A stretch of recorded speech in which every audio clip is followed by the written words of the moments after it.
Oh fuck! I am excellent. All right. low on spells. Shh. All right, everyone. This is Masculine Geek number 125, live stream game number 21, and we have a new background, as you can see, if you're all aware and remember from last time that so awesome. It's completely changed. Raul came up with Raul made us a new thumbnail background. I can't believe it. That's right. The rational DM.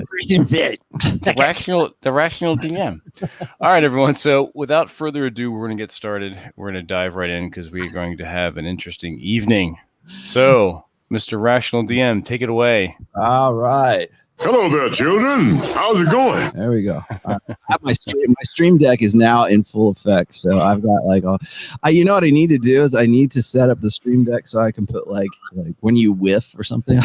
Oh yeah, like a swish noise. I need to have a full like soundboard for this. I swear to God, next time we play, I'll have a full dedicated soundboard for this one. Cool. So. You got to do that wah wah wah when you roll a one. Yeah, let's see. Oh, where's the yours again? Oh, Stomp that bitch! There you go. get the Wilhelm scream for the next time someone pulls the rug out from under the mage. That's right. Yes. Okay, so where we left off last time actually was a very convenient spot. If Jeffro Johnson is watching, I'm sorry, I failed you. There's no way that these guys could stay 3 weeks inside this dungeon. We don't do one-to-one time. I'm sorry, as much as I would like to do it. You know, if we were playing like live together, like in a house at a dinner table, I might consider that, but that'd be cool. Doesn't work. No, that'll happen one of these days. It's in the works. Don't worry. But just as well. Yeah, I heard actually. Mr. Clary said you guys were actually going to pay him a visit. We are at the end of August. I've dubbed it the Village by the Dork. Oh, is that what it was? Yeah, was trying to figure out what he's trying to describe. The Village by the Dork. Yeah. And the Dork is Aaron Clary. So just so you know. I see. Yeah. All right, I'm going to share my screen with you here. Hang on. All right, cool. I'll load that up. So, Village by the Dork, end of August. You'll probably be playing D. We'll see. You're welcome to come out, obviously. I might actually do that. I've been meeting awesome out there anyway, so he's invited me to come over to his brand new house that he's built himself. Yeah, I know. He keeps sending me all these fucking photos, like showing off. I'm like, come on, man. It's beautiful, but push this up a little bit. The last time we left off, I'm just going to give you a quick rundown of where you guys went. You ended up killing off all of those quote unquote zombies, and you went through the barracks here. Just to give you a quick heads up of where you're at and what you're doing. And Blodgett was smart enough to go and loot the body of that sergeant. And Blodgett, you now know that the sling that you ripped off of that guy is a sling of seeking. Rothas has identified it for you. Cool. So Robert, you'll find that on the character sheet that I sent you to. I actually updated that for you. And then I will explain. You'll have to figure out like what it does when you're actually using it, so you can sort of become more proficient with it. So that's the fun part of figuring out magic items in the second edition. And so you guys are here, and you remember when you guys found the corridor here with the blue drapes. Oh yeah.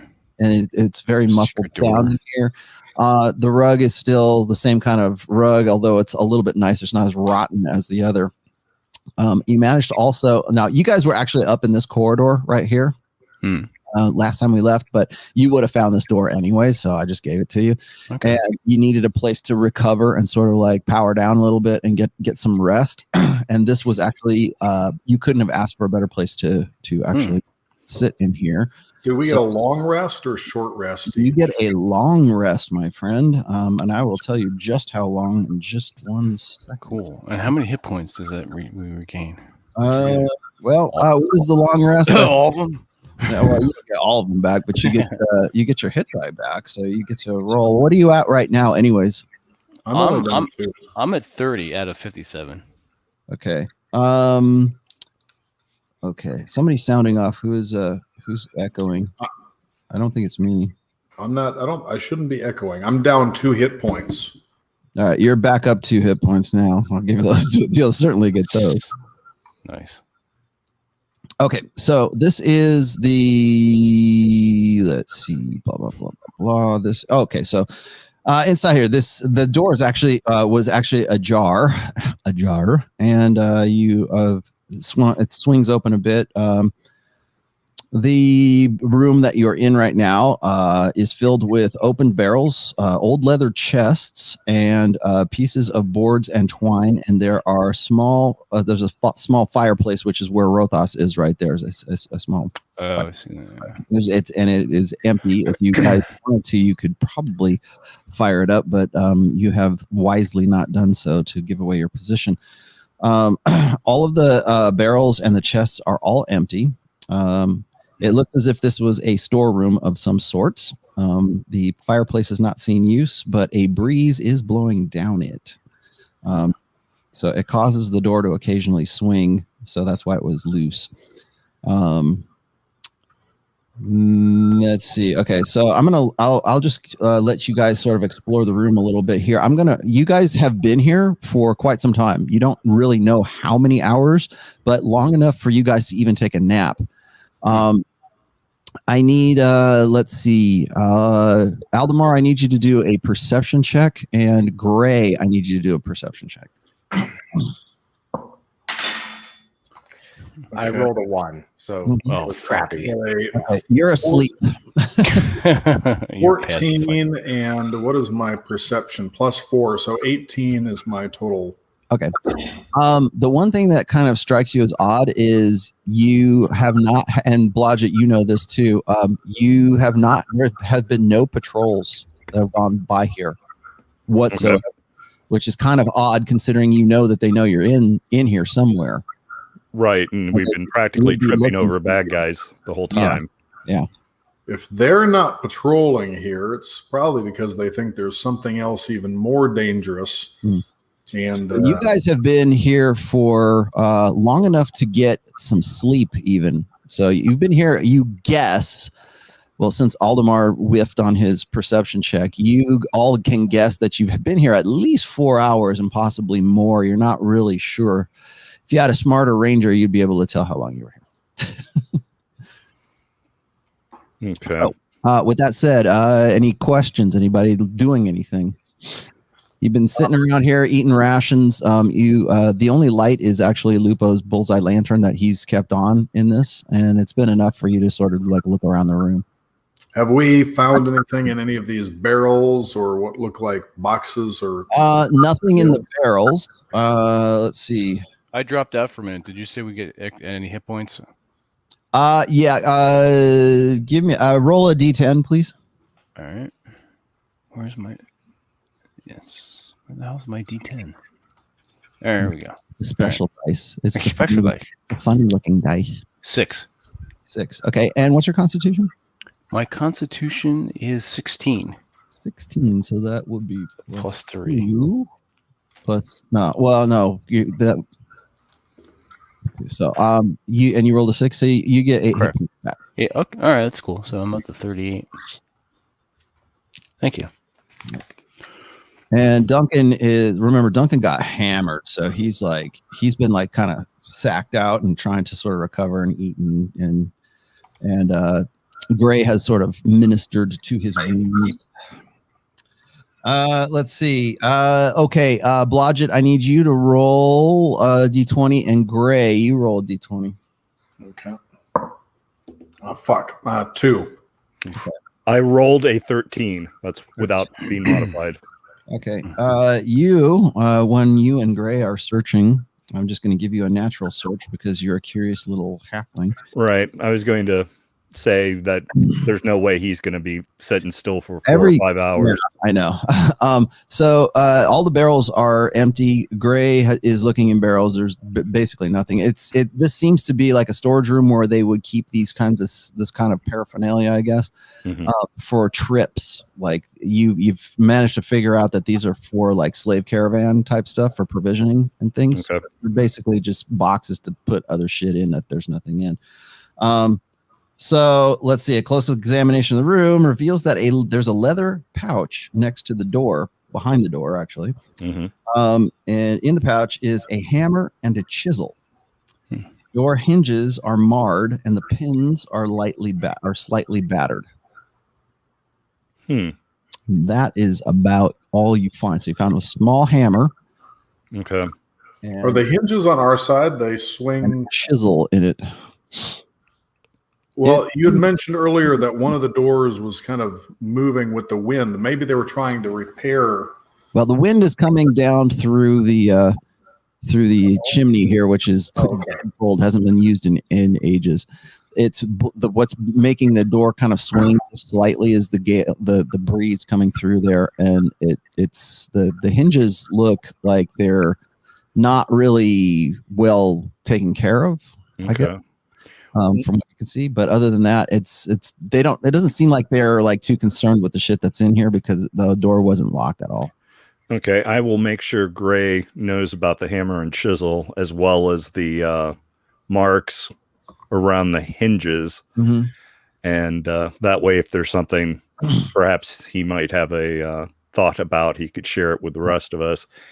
And I'll also investigate the chimney because it's been in my experience of liberating merchandise from people that sometimes people squirrel things away up in their chimneys. So stuff them up the chute. Yeah. No, you don't find anything in the chute. Okay. It's good, and you have plenty of time to figure it out too. In fact, you can probably take some downtime too if you want.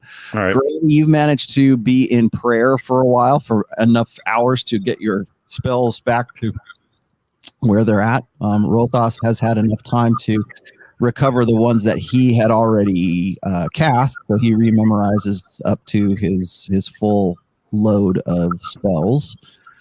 Duncan is even just eating some provisions right now. Aldemar's passed out completely. Grot, you're right there, just sort of, recovering and chewing on some beef jerky. Yep. So this is basically where you guys are at, and so there hasn't been any patrols thus far. That's and when you guys do get a little bit of sleep, you notice that, Gray, you notice that Lupo is kind of sleeping really fitfully, like he's having like kind of bad dreams or something like that. And he kind of sleep startles, like he wakes up kind of like, like short of breath. And it's a little bit difficult to sleep here because you're still kind of on edge. You don't know if the patrol is going to come through or not. It's not restful sleep. But you've been setting guard, like Blodge has been you've been taking turns at the door while everybody's sort of like resting and getting back together. Well, the hobgoblins are a superstitious lot, so maybe they believe that this area is haunted or there's something else that's frightening them away from it that would cause them to not come in after us.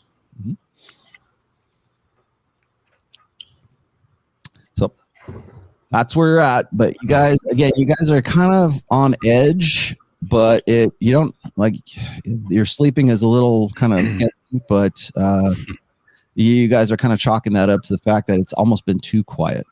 We don't hear anything, right? Nope. Yeah, I can't. It's very difficult for you to hear anything coming down the corridor there because of the curtains and we're pretty much well insulated then. Yeah. All right. That's cool. That's actually pretty good. Gret stirs. He looks around at everybody doing their shit. He's like, what now? What we do now? I think we need to continue the way that we were headed. Let's see if we can, where'd that be? well, not back the way that we came. Who making map?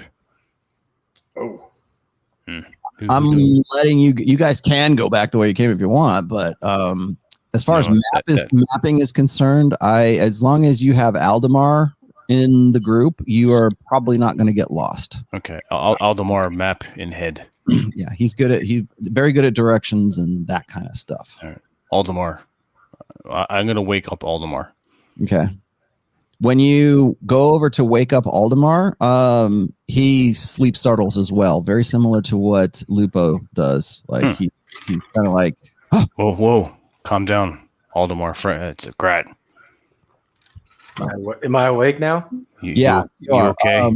What do you want, you half breed? Aldemar, I need you to roll me a Bueller.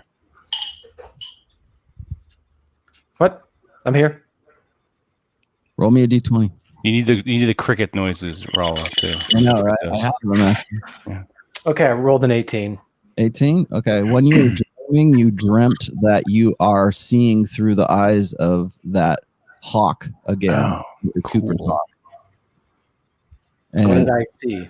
you're seeing mostly like forests and trees and stuff.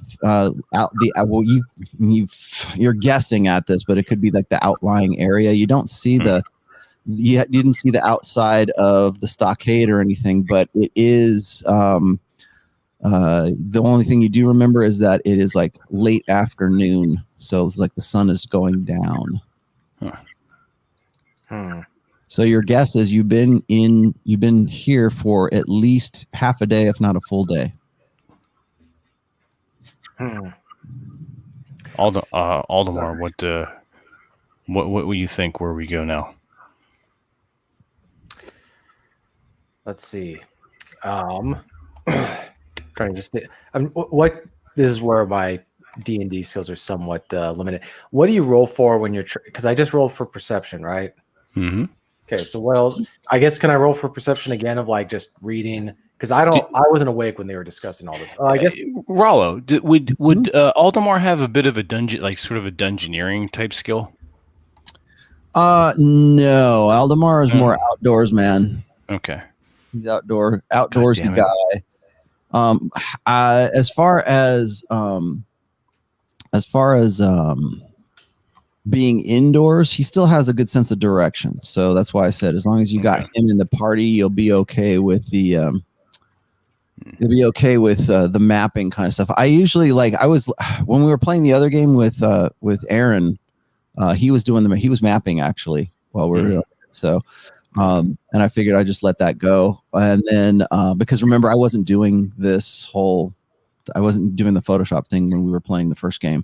Oh yeah. Let him do the mapping. In this, I'm just going to give you the mapping. I mean, in standard play, you would probably have to have somebody doing this, but since we're doing this online and you have a ranger, I'm going to allow it.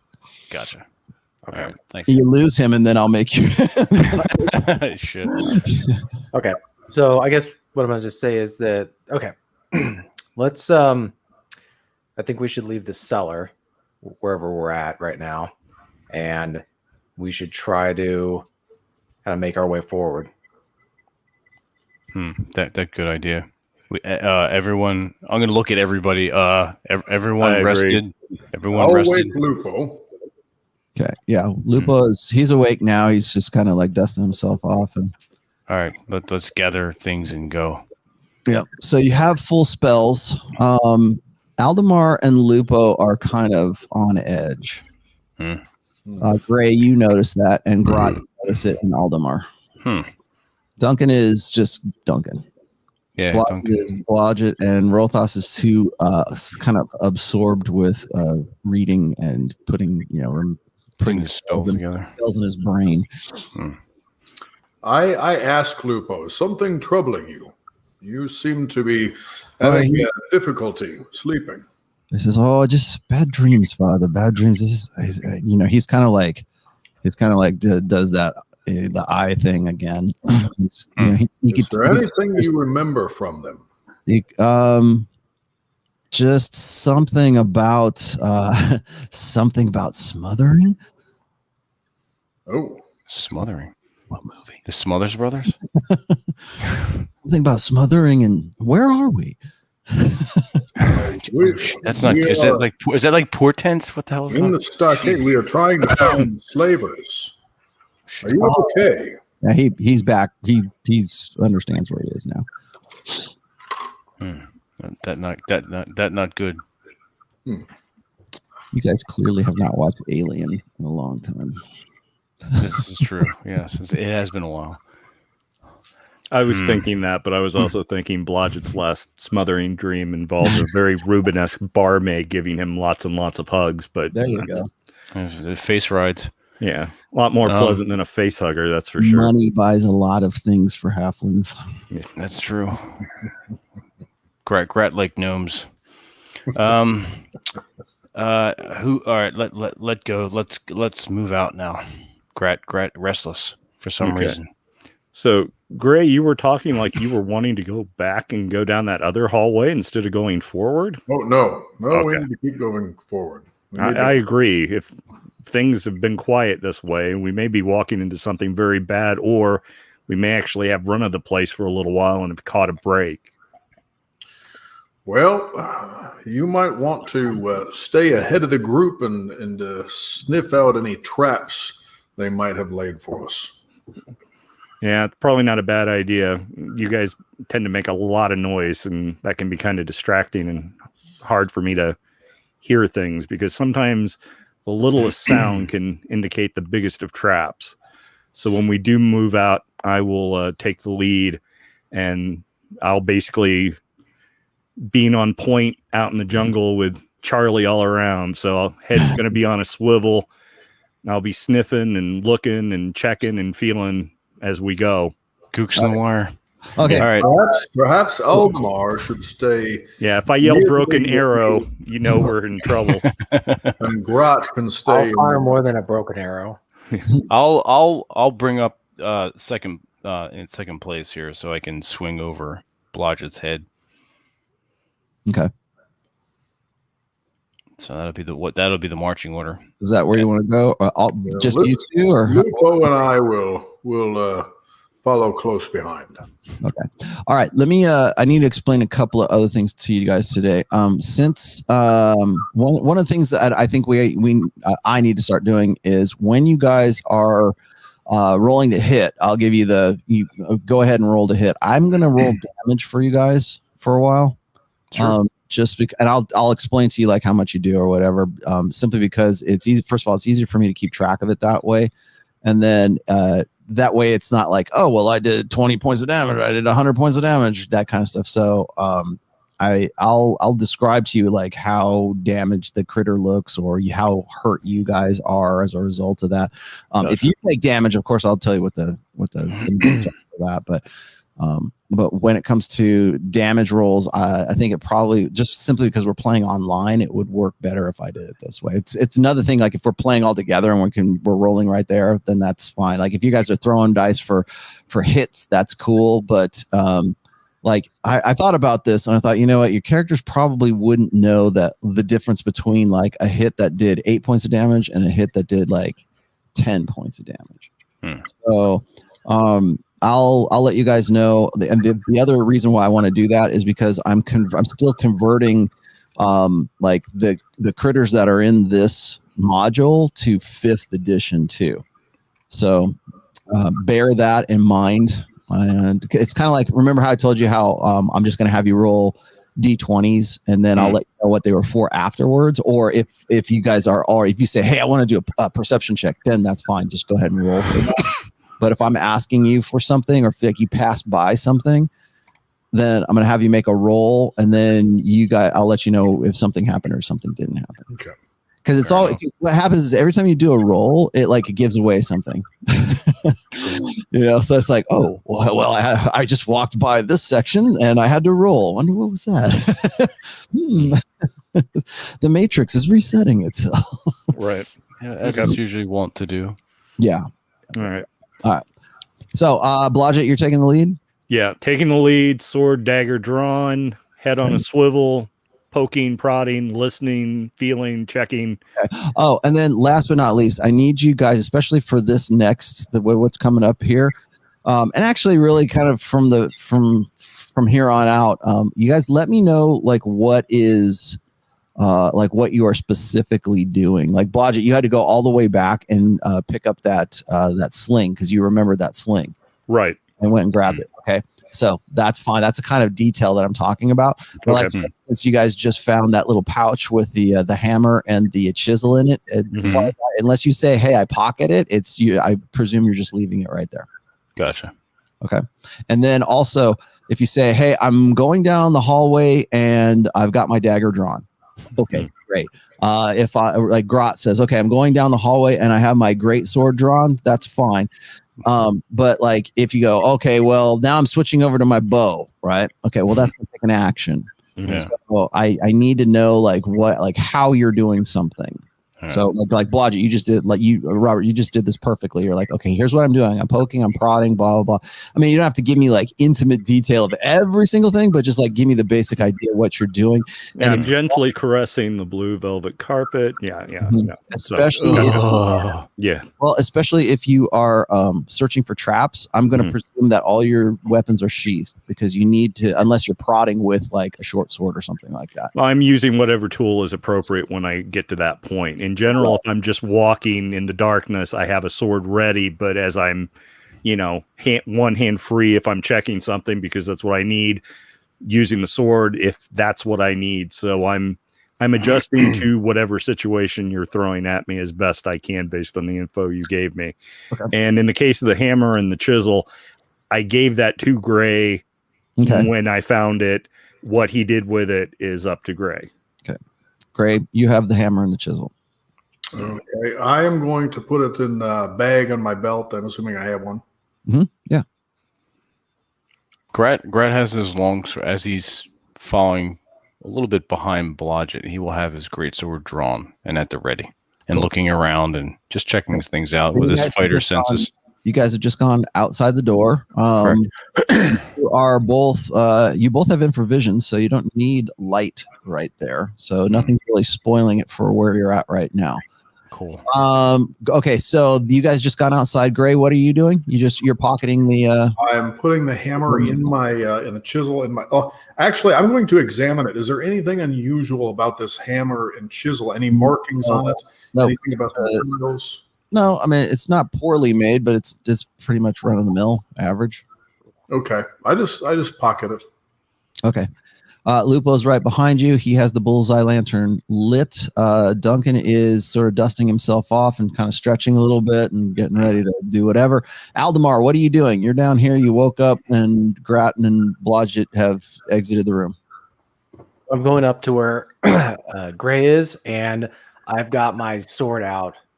Okay. All right. Now, Aldemar, I have to remind you, this is a DM courtesy. Yeah. The last time we were playing, you fumbled on one of your bow rolls, and so you broke a bowstring on that one, on that last one. So I broke a bow. But you have had. I'm going to give it to you, but you've had downtime enough to restring your bow. So. Okay. I'm just going to presume that it's back up and going. But if stuff like that happens, you're going to have to remember that. Okay. Okay. Rothas. Is Rothas with us yet? Because if he's not, I'm going to move him. Yes, he is. There he is. Can you see where you are? Is he on the road? Yes. Breaker. He's on the road doing like 80 miles an hour while playing. Breaker. Smokey Bear's behind me. Yeah. All right. Well, we'll move Rothas over here because he's probably going to want to go out unless he has something else that he wants to. Okay. Blodgett, you are right here, and you're moving down now. You are being particularly careful, I presume? Yes. Okay. Extremely so. So it takes you to like I'm going to give you like different levels of like how careful you want to be. So let's say level 1, level 2, and level 3 right now. Level 3 is like I'm checking everything. Like I'm checking I am level 2 at least. I was thinking that I'm moving at least no quicker than half my general move rate. So and then Robert, roll me a d4 real quick. certainly. I rolled a 3. Okay, that's your luck points for today. Oh, okay. Thank you. All right, you move down about 20 feet. You do not find any traps whatsoever. Grot, he kind of waves you to follow up. Fair enough. I'll do that. Okay. Cautiously. And Duncan is going to go out here, and Duncan is going to look up this way and just sort of make sure you guys aren't being followed. And that there, because he is, remember, he's man at arms. Gray, what are you doing? I'm going to tell Lupo, let's follow them out the door. I'm going to turn left towards where Grot and Blodgett are headed, but staying a few feet behind just in case they find any traps the hard way. Okay. Lupo will move out. Well, he'll move behind you. Knows that.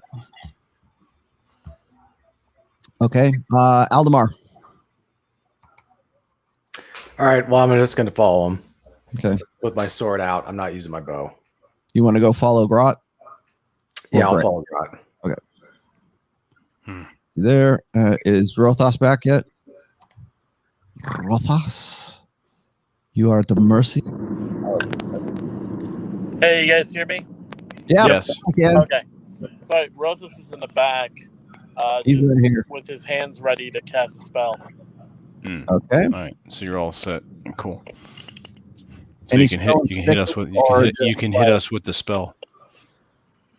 I can Let hit us anyone know with if we a need spell. to duck. Okay. We'll put Rothos over here. All right, Blodgett, your lead. Duncan is up here, and he's kind of like checking out both ends just to be on the safe side. That's a good idea. All right, Blodgett, here you are. What are you doing?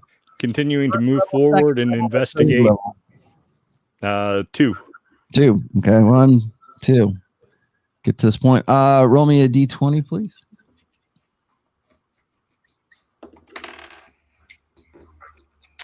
$10.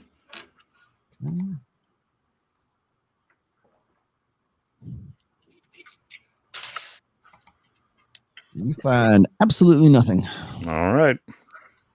Now remember, there's curtains on the sides of the walls. Right. And there is carpet, and so it's not like you're able to find like catch holes or anything like that because it takes. But I don't want any more doors behind carpet or curtains and stuff like that. So Now, definitely looking for things on the floor as far as those kind of traps, and behind the curtains looking for doors. Or Lupo has the only light source in the whole corridor right here, which is up here, but it's not ruining your infravision because he's like probably what 10.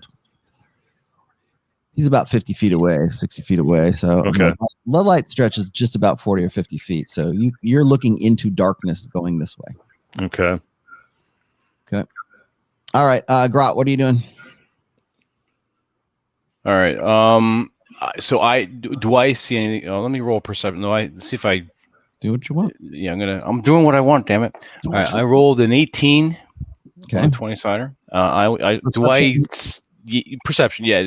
With my fighter spidey sense, do I get anything weird, odd, or is everything just as it is? No, nothing out of the ordinary. Although it's kind of strange because the sound in here, like even just walking, is kind of muffled. There's no echo whatsoever. The floor is carpeted, right? Floor is carpeted as well. Shit. Is it plush or is it rotted? It's better than the one that you did over here. Remember when you ripped up that? Yeah, when I ripped when Aldemar ripped it up. Much better than that one. So all right, so if we have to pull this one, it'll be better. All right, cool. So we got a good carpet. It's muffled, so our sound is muffled. That's good. So I take note of that. I'm still gripping the great sword. I'm looking around and I'm following a reasonable distance so I don't jab Blodgett with the great sword. Okay. Yeah. Let's see. You got about So you wouldn't be able to actually swing it in here. You could do an overhand strike, but you could not swing it in here. I could jab an overhand. Okay. I mean, you All right. could swing it, but That's not gonna. No, that's not gonna. It's gonna fuck up my blade. Yeah. Okay. Aldemar, you're right here. What are you doing? I'm gonna continue to follow Grot. Okay. Move down. Gray, you're right here. Does this silence seem natural, or does it seem like something is off about it? Would I roll a d20? On 13 plus I get the 4 for perception, so 17. It seems natural to you. Okay. There haven't been any, like, you and Hrothas would be whenever there's like magic users, at least in the games that I run, I give you just like, if you're, depending on what your level is, I give you a sort of a sensitivity to magic. Like detect magic is still detect magic, but like you don't feel any. Put it this way, Paylor hasn't said no, Gray, turn the other way. Okay.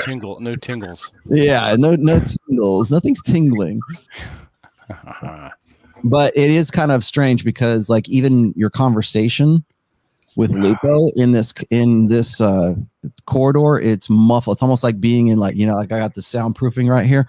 It's like that. It's like being soundproofing. Okay. Well, with all these heavy curtains and the carpet, it would make sense. Mm-hmm. So that's where you're at. Lupo's behind you, just kind of looking around. Lupo's kind of looks a little confused. Like he's like, should I go forward? Because he doesn't necessarily know if he should ruin Grot and Blodgett's infravision. I would hold Lupo back if he started getting too close with consideration for that. Well, Blodgett is still going to need light to actually search for traps because infravision. Yeah, because it's heat signatures. So if there's someone, I'll see a heat signature if there is such a thing. But looking for things, I'm still going to need a little bit of light. Yeah. So you got just enough from where you're at right now. You want Lupo to come up a little further? If at any point I start running out of light or need more, I'll tell Grot to send Lupo up forward a little bit. We'll just put Lupo right here. So he's your link boy. A link and boy. That lantern he has is on a like a long stick, right? It's on about a 6.5, 7 foot pole. So he could like hold it out. Yeah. Okay. Hook on it. Yeah. All right. Okay. That's kind of cool. Yeah. And he's got that big old hammer that I showed you guys in email. And they can hardly lift. Yes. I'm trying to fuck something up. All right. Actually, Duncan needs to do something. Duncan's just going to be right here and sort of guard. He's going to guard the rear. Hrothas, what are you doing, Hrothas? You see what's happening in front of you, these humans. Same as I was doing, just taking up the rear, I guess. You're taking it up the rear. Taking it up the rear, yeah. Well, he is an elf. And I've got a spell ready to go. Dildo +2. Okay, there you go. I'm just going to scoot you up a little bit there in the rear.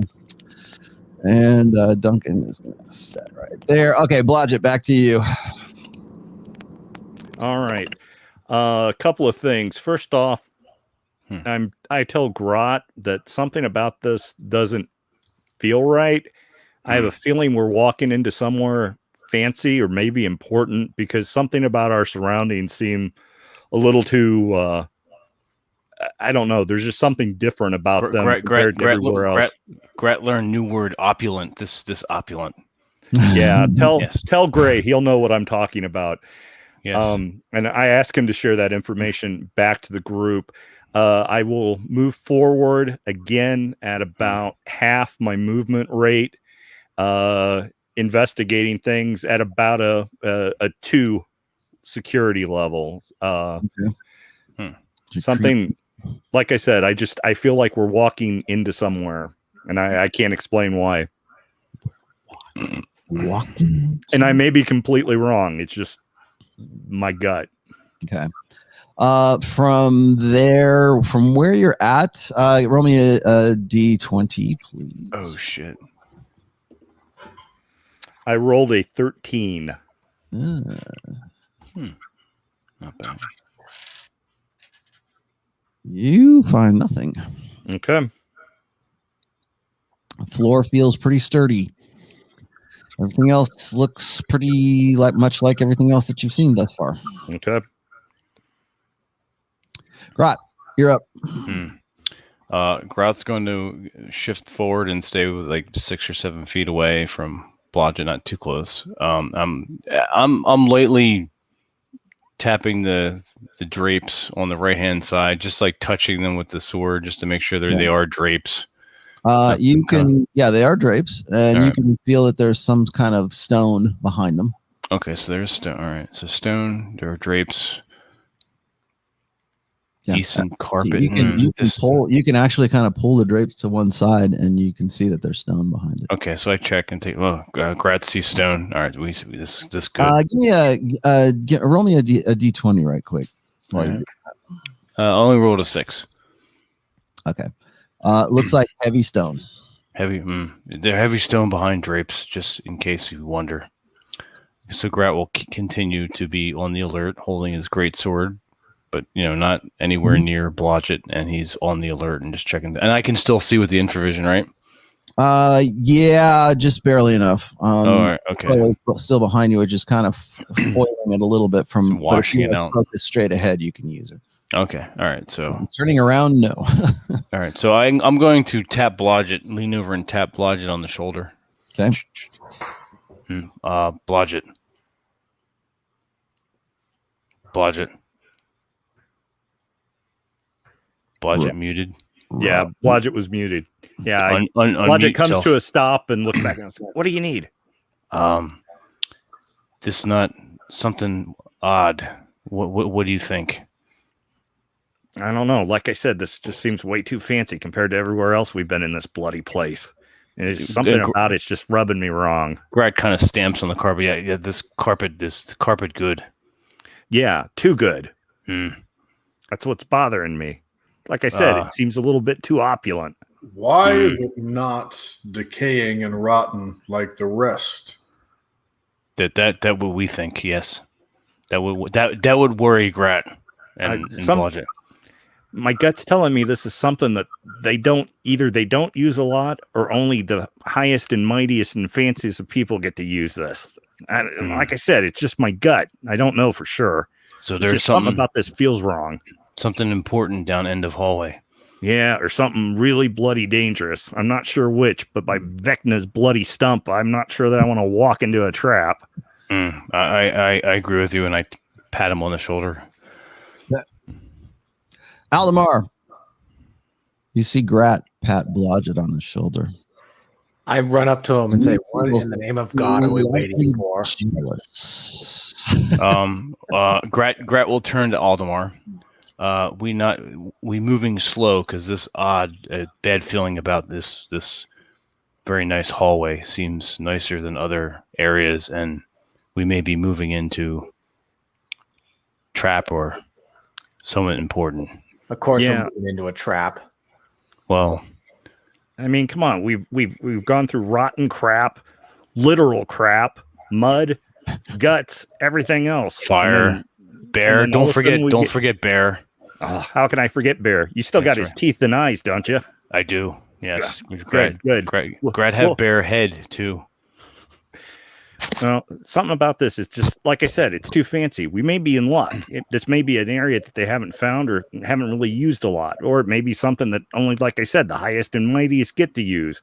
Or there may be something here that's so bloody dangerous that even the guys that own the place don't want to mess with it. I don't know. I could be completely wrong, but I'm just telling you, it's what my gut says. So I'm taking it slow and I'm taking it easy so we don't walk into something really nasty. If you don't like how I'm doing it, you're welcome to take the lead. Where'd that come from? Grat not even think of that. No. I was talking to Aldemar, who was complaining about. Oh, okay. It's taking so long. So if it's my okay. So is it my time to move again, or have we skipped? No, actually, Lupo is actually his time to move. He kind of comes up here, like his time to shine. Comes up behind you guys with the light. He's like, "Put out that light." taking so long? Even Lupo's getting a bit impatient. You know, As he He had moves, nasty as dreams. Lupo moves up, you are going to get a little bit more area here. Carpet's running out. As he moves up, the carpet, you can see about 20 feet ahead of you, Blodgett, as Lupo moves the light up. You can see that the carpet comes to an end, and so does the curtains on the side of the wall, the blue curtains. Okay. Okay. Rothas. You're up. Rothas. Put it in cruise control and give us what you're doing. Rothas is only going to do one thing, and that is move up here because there's nothing That's else right. he can really do. Yeah. That's true. It's probably safer than him taking his phone off mute. Yes, much better. Rothas, I'm channeling for Amos right now. Gray, you're up.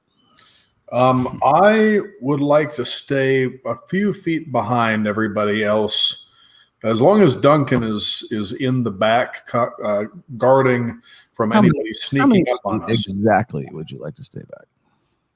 10 feet. About 5 feet, enough that if a trap opens up underneath everyone All else, these sons of bitches. I'm still standing up. I got it. Because I can cast heal on them so that they're not dead all down in the pit or whatever. You feel a hand on your back, and you see Duncan. He says, "What's taking so long?" Guys are Checking impatient. for Jesus. traps. Blodgett has a bad feeling about this. He's got a bad stomach. My bunions are acting up. Blodgett, you're up. Go. All right.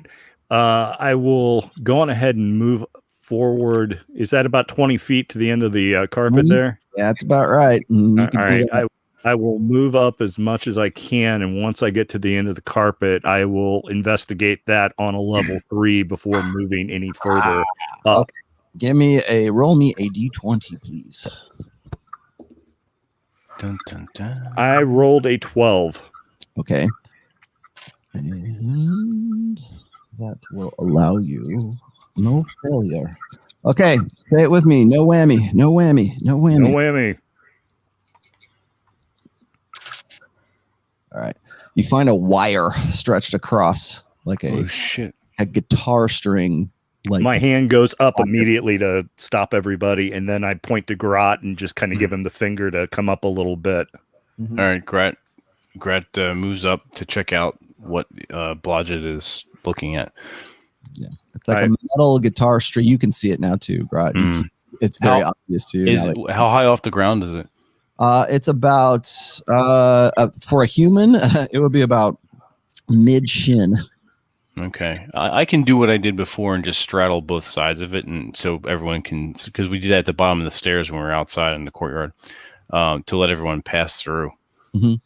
Yeah. If that's what we're going to do, just to say, hey, this is where this fucking string's at. Well, it's either that or I could try to disarm it. And I'm just concerned that if I screw that up, then we could all be in a world of hurt. And if we could just avoid it, then it's still here for anybody falling up behind us. Okay. Yeah, I If leave it. anybody trips over it, though, From Blodgett, from your from the where your little circle is right there to actually I might just do here from this wall right here, it's anchored into this wall, and then it stretches to this wall, and it goes through a hole in that wall. Okay. I look up. Is there anything on the ceiling that I notice? Fucking Goonies. Roll me a d10, or excuse me, a d10, a d20. 19 plus 4 for my perception. So All right. 23. You don't notice anything. The top of the ceiling of this place is stone, but it is made out of the same kind of. It looks like a heavier gauge stone to you, like more so than like the cobblestone or the flagstone that you've been walking around in the normal walls. It looks like it's a little bit heavier going through here for whatever reason. Like maybe the blocks are like slightly bigger. But other than that, no, there's no spikes hanging above you or anything. Boulders hanging from the Yeah, ceiling. but that floor earlier looked like normal floor and it still flipped on us. So Yeah, I mean, this could be nothing more than it leads to a bell in another room on the other side of the wall, or we could bring the whole roof down on top of us. I don't know which. And if I screw up, like I said, if I screw it up, I could still trigger it. If we can avoid it and everybody can step over it without stepping on their manhoods, then we might be able to get around it. So pass the word back, Grot. All right, Grot's going to sort of Yell it back. I'll Hey, not you yell it, but guys. a loud whisper. Yeah, I'm not going to sloth it. So I'll turn sideways with my back against the wall, the sword still drawn, and I'll straddle both. The string. I straddle the string. Okay. So Okay, Aldemar, what do you do? You're there. You want to move up? Yeah, I'm going to move up toward What right the next hell's to him. going on? All right. You notice that they're kind of hovering over what looks like a guitar string that is strung across the 20-foot, well, about 15. there's your fresh bowstring. I'm gonna roll for perception. Okay. Let's see what that string is. And when Aldemar gets up by us, I point down to it and say, and this is why I was going slow. Touche. I rolled a 2. It looks like a fine wire of some sort stretched across the. It's about for you. It's about shin high. What do you think? We drop something. We pull it, but don't stand right next to it. No.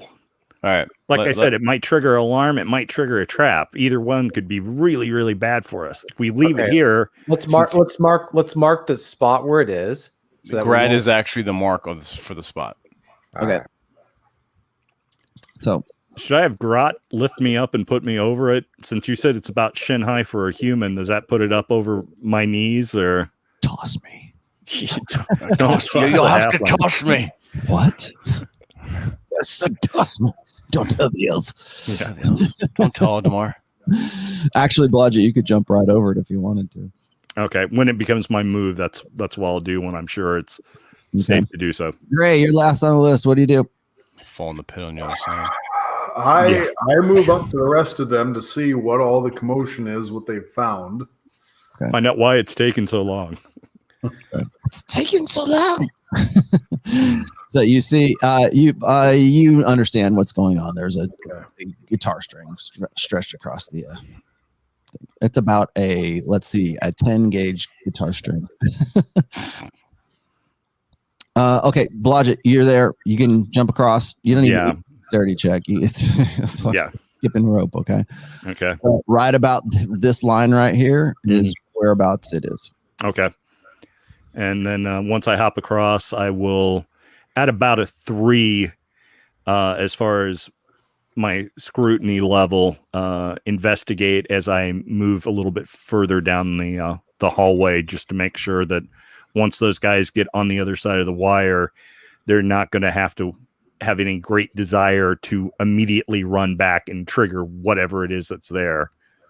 Okay. Now, infravision wise, and from the light that Lupo has, this is about as far as you can see. Okay. All right. Grot, you're up.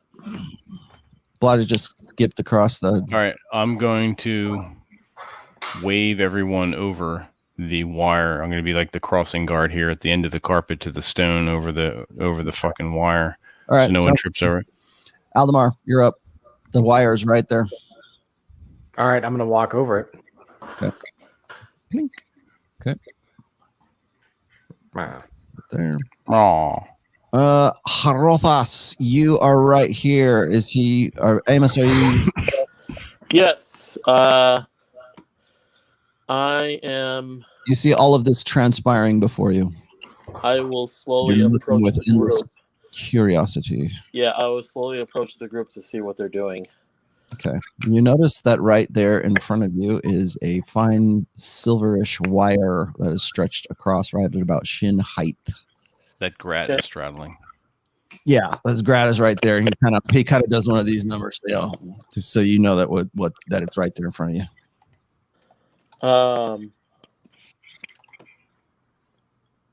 I don't know. I'm asking the other guys. So what's going on here?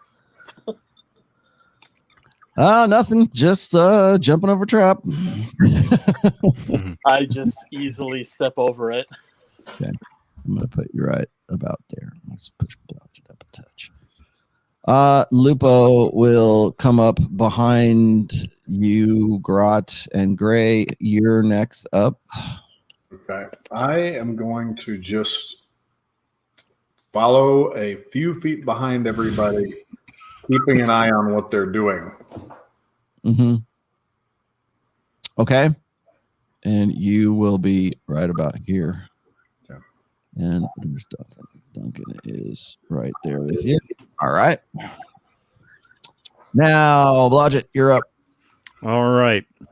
You're past. I will continue to move forward about half my movement rate and about back to once I'm sure after having investigated things well that last turn back to about a 2 on my scrutiny level. Okay. And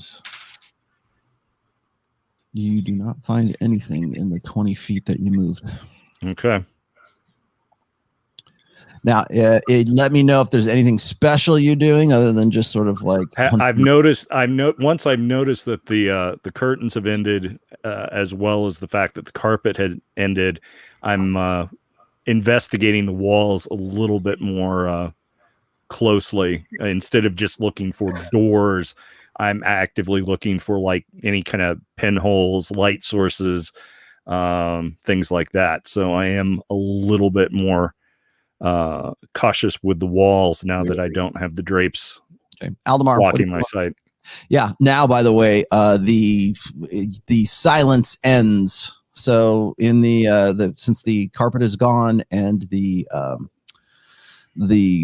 drapes are gone now, you're getting echo, and you also notice that on either side of you, the stone looks like it's just a touch bigger than it was before. Okay. It could be just a construction thing. You don't really know, but it seems to be a little bit heavier. And the echo in here now you can like when you speak or when you're hearing voices or whatever, like when Rothos is like, "Hey guys, what's going on?" It echoes a little bit more. Okay. Like normal. Gotcha. Okay, I need you to roll me a d20 real quick. Me? Yeah, you. All right. I rolled a 16. 16. Okay. Nothing happens. You're good. All right. Okay. Aldemar, you're there. All right, I'm gonna just keep following Blodgett. Behind Blodgett. Okay. Now, Aldemar, I need you to roll me a d20. I rolled a 17. Okay. You have a slight ringing in your ears, like tinnitus a little bit, but just slightly. You're You're the only one who knows that. No one else does. You're kind of like. I've turned to Blodgett. Do you hear anything? Blodgett's down trying to figure out if there's traps in front of you, but okay. Only you being a little louder than you should be. Okay. It's like, what's wrong? By the way, if you guys are talking, I presume you're talking in normal voice. I am talking in a whisper. What's okay, wrong? I'm whispering. Do you hear? Hush. Do you hear something? No, only you. What's that? The group being a little bit loud behind us. What's going on? I hear something faint, like a ringing in my ear. Okay. I try to tune everything out and listen really intently. Okay, roll me a d20. I rolled a 10. 10. You don't hear anything. You do feel like something in your jaw, like you have a sore tooth, like a toothache, but just slightly, only very slightly. As you're listening, you kind of get a little bit of a toothache. Okay. No, I don't hear anything, but I don't know. Maybe I was gritting my jaw too much, but kind of aching a little bit. I mean, not so bad, if it pleases the DM, I'm gonna gently touch the wall. Okay. You touch the wall, and it is just cold stone. Again, you notice Memory. also that it's the flagstones or the masonry is just slightly larger than has been normal. Although you haven't really been paying too much attention to the rest of the masonry here. But I look up at the ceiling now. What do I see? it looks exactly like what I told Gray just a minute ago. Just the same kind of construction, the stone construction. Okay. I'm just going to stick along budget. Okay. I- Harothas, you are up, my elven friend. So I had already stepped over the wire, right? Yep. And what do I see? Blodgett and Eldamar in front of me. Yeah. And What are Aldemar they? Aldemar's got his finger in his ear. He's doing like one of these numbers. And Blodgett's like, Now, this whole time we've been talking formally, right? mm-hmm. How far are they away from me? About 15 feet. So I speak. I don't yell, but I raise my voice a bit. Hey, what's going on? Your voice echoes in the corridor now, except Jesus for where Grot is. Grot can hear you, but it muffles where Grot is. Blodgett and Aldemar can definitely hear you. And our staring daggers. Looking around. Aldemar, roll me a d20 real quick. Oh boy. It's all your fault, Rothfuss. Aldemar, Remember, Rolo, you said you'd kill him first. roll me a d20. Scully, remember when I said I'd kill What'd you you get? last? I Roll the lied. 15. Okay, you're slightly annoyed at Rothas. Slightly. Yeah. But I'm approaching them while I say this too, so I guess they'll. Hey guys, What's going on? All right, there, water boy. I don't know. What's going on is you're about to die because you won't shh. If we were in the mountains, we'd be able to hit you 1,000 yards away. Rothas, I need you to roll me a d20 now. 13. And let me see. Okay, you don't hear anything. Nothing is wrong. I with heard you. the echoing though, right? You're 100% normal. So as far as that goes. But I mean, I heard the echoing when I. Oh yeah. I mean, your own voice. It's nothing. It wasn't anything out of you. It wasn't anything you weren't expecting. Grot, you're next. What do you do? Does everyone? All right, I'll continue to shepherd these fuckers over the wire so they don't trip on it. All right. Well, Lupo will be. And as soon as Duncan, I'm assuming Duncan will be the last to pass. You shall not pass. When he passes, I will attempt to shoulder and bull my way back up to my rightful position behind the thieving thief. Okay, hang on. All right. All right, Gray, you're right there. What you gonna do, my friend? You're still in the corridor.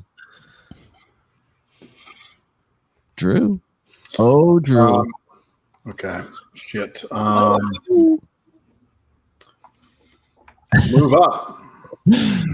Your geeky anomaly. Your princess is not in this module. Nope, you're shit out of luck. Thank you for the super, thank you for the super chat. We haven't rescued her yet. I'm looking at the I'm looking at the Photoshop file here, and then I occasionally I click back to see what's going on. Okay, Gray, you're up. Go ahead. Yeah, Thanks, I'm just gonna move forward and stay a few feet behind them. I'm thinking, Okay, they're about to get weird. You easily walk over the guitar string. Okay. Roll me a d20, Gray, real quick. The hard eat twang is coming. 10. 10. Okay.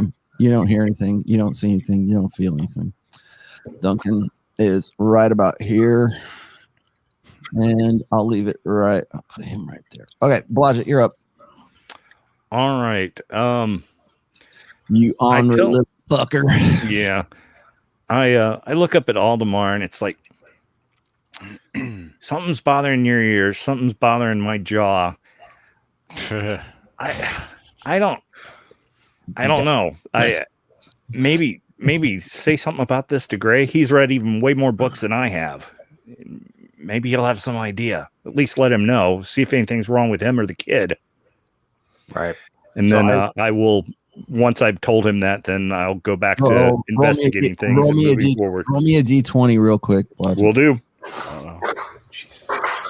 I rolled a 17. Okay, when you say the word kid and you look at Lupo, you see Lupo going like this. Okay. Fuck. It's like something's wrong with the kid. Okay, Aldemar, you're right there. What do you do? Well, Blodgett, are you moving anymore? Or are you just no, I started to, but when I saw that, it's like I point to Lupo and what's wrong with the kid? Aldemar, you're up. So I gesture over to Gray and have him for him to come over. Okay. You want him to push past? You want him to switch places with Rothos? I just push him aside. Oh, that'd be up to Gray. But yeah, fuck it. right. Gray, you're right here. Yes. You're muscling your way in there. Okay. So I'm having a weird vibration in my ears, and Blodgett is having the same thing in his jaw. So there's something weird about this place. What can you see, if anything? And there's something wrong with Lupo. Yeah. I look back at Lupo and I ask him, how do you feel? No, he says, he looks up at you and like he's I'm fine. I'm just fine. He says, just a little bit of a headache. When did this start? He says, I don't know, just a few moments ago. Blodgett, Aldemar, when did you first notice the pain in your jaw and ears? Not long after crossing the wire and getting into this section of this hallway. Yeah, same with me. If you step back over the wire, does it stop? I look at Aldemar and it's kind of shrug. We never tried it. So I'm gonna take a step back and carefully go over the wire. So you're gonna move back? Yeah. What are you doing? Kind of reshuffle yourself here. Let me push. What are you doing, Aldemar? JP Aldemar kind of like no commentary from the half breed. Yeah, I'm making sure you get across this fine. Okay. Why you doing it again? Rothos, you don't know what the hell these humans are doing. You don't feel anything. You're just like I see them. I heard them talk about all this, right? Oh yeah, right there. So I look at them and I see now. How far ahead can I see with my infravision? You can see over Blodgett, but the Lupo's lamp is ruining your infravision right now. Lupo's what? The lamp, the bullseye lantern. Oh, I look at Gray and Blodgett and I say, let's stay here for a second, and I am going to cast Find Familiar. Okay. I'm going to summon a spider. Okay. As you're familiar? Yeah. Grat smash. Okay. But I summon it onto the wall and have it basically go up to the ceiling and move forward to. So hang on one second. Of course you would do the one thing that I don't want me to do. No. I was looking at all your spell list and I'm like, okay, he'll use this. Oh, he'll never use Find Familiar. The first one he picks.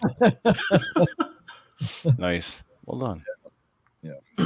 Did you want me to read what it does? Yeah, will you real quick? What's the cast? Because Find Familiar it's an instant cast. Okay. Well, if you want to go with old rules, that's fine too. Does it? Okay. Just read me the rules real quick. From modify them as needed. So you can summon a spirit. Well, a spirit takes the form of an animal. Mm-hmm. One of them being a spider, Okay. appearing in a non-occupied space within range, and it has the statistics of the chosen form. Okay. It is a celestial fae or fiend instead of a beast. Okay. And you can basically, I have control over it when it's within 100 feet of me. Okay. And then I can telepathically link with it to see what it sees. Okay. And what's the duration? You have to concentrate on it, right? Yeah, 1 hour. Okay. And concentration? No concentration. Okay. Good enough. All right. So I'm going to say you're going into that spell right now because under old school, you would to do find familiar is way different in first edition. So I'm gonna add some casting time to that. Okay. Gray, you see Hrothas doing something mystical and magical. Something really special. So he's doing something mystical and magical. Has Aldemar hasn't crossed the thing yet, though. Nope. Okay. Do I feel anything? Do I notice anything? Nope. I ask Grot and Duncan if they're feeling anything strange. So you call back to them 20 feet away. Your voice carries a little bit in here, but it's just because you've crossed over into the unmuffled area. And so Grot, you hear Gray kind of calling to you saying, "Hey, you guys cool?" Grat leg going to sleep, waiting for people to cross this wire, but other than that, I'm fine. All right. So that's what he says. Duncan is just Duncan's like, what's taking so long? Aldemar, you're right here. You're right at the you're back at the wire once again. All right, I'm gonna step over it carefully. All right. Duncan sees you coming and moves out of your way courteously because he is a nice guy. Okay, you move back across and you get into the sort of the muffled area here. Yeah. And you're very slight tinnitus. It's not, you don't have some pounding headache. It's just like a little, like, when you like lose a little, what's the thing in your ear? Like a little cilia or some shit and just goes. Yeah. Almost like you've got like a swimmer's ear. Mm-hmm. Yeah. It stops when you go back across. Interesting. Well, it must be in range of something. Yeah. But the wire must be activating something. Some kind of demarcation line. It could be a boundary. It could be some sort of boundary point for something. Or the range for some sort of device or machine, equipment, whatever. Some kind of magic spell. Indeed. Perhaps we should attempt to cut it after we've moved far enough away. Grat no like that idea. My gut feeling tells me. Gut feeling tells me that when we cut it, something's going to open up and something's going to come out somewhere. Yep. So leave Grat. Leave this Grat string. Leave alone. Yeah, I think we should just proceed onward. And the noise that we're feeling is just some creature behind some wall. So we just keep an eye out and be prepared to stab anything that jumps out. Fair enough. If it moves, we kill it. Grat like that idea. We kill it first, and then we go have tea and biscuits. But move, we kill it. Novel idea. Look at the bones. Okie dokie. I am next. All right, next up, Blodgett, you are next in line. Next in the. All right, I will go on ahead and move forward again about half speed. Obviously, whoa! What the hell? Don't worry about it. That? Just relax. Oh, the spider. Yeah. Oh, my spider. Yeah. That's pretty funny. Chill out, you're fine. It doesn't scare you. Yeah. Oh shit! All right, we didn't hit any traps. I'm gonna need this so we can know where the hell we're at. Okay. It doesn't really look like a spider at this resolution. Whatever.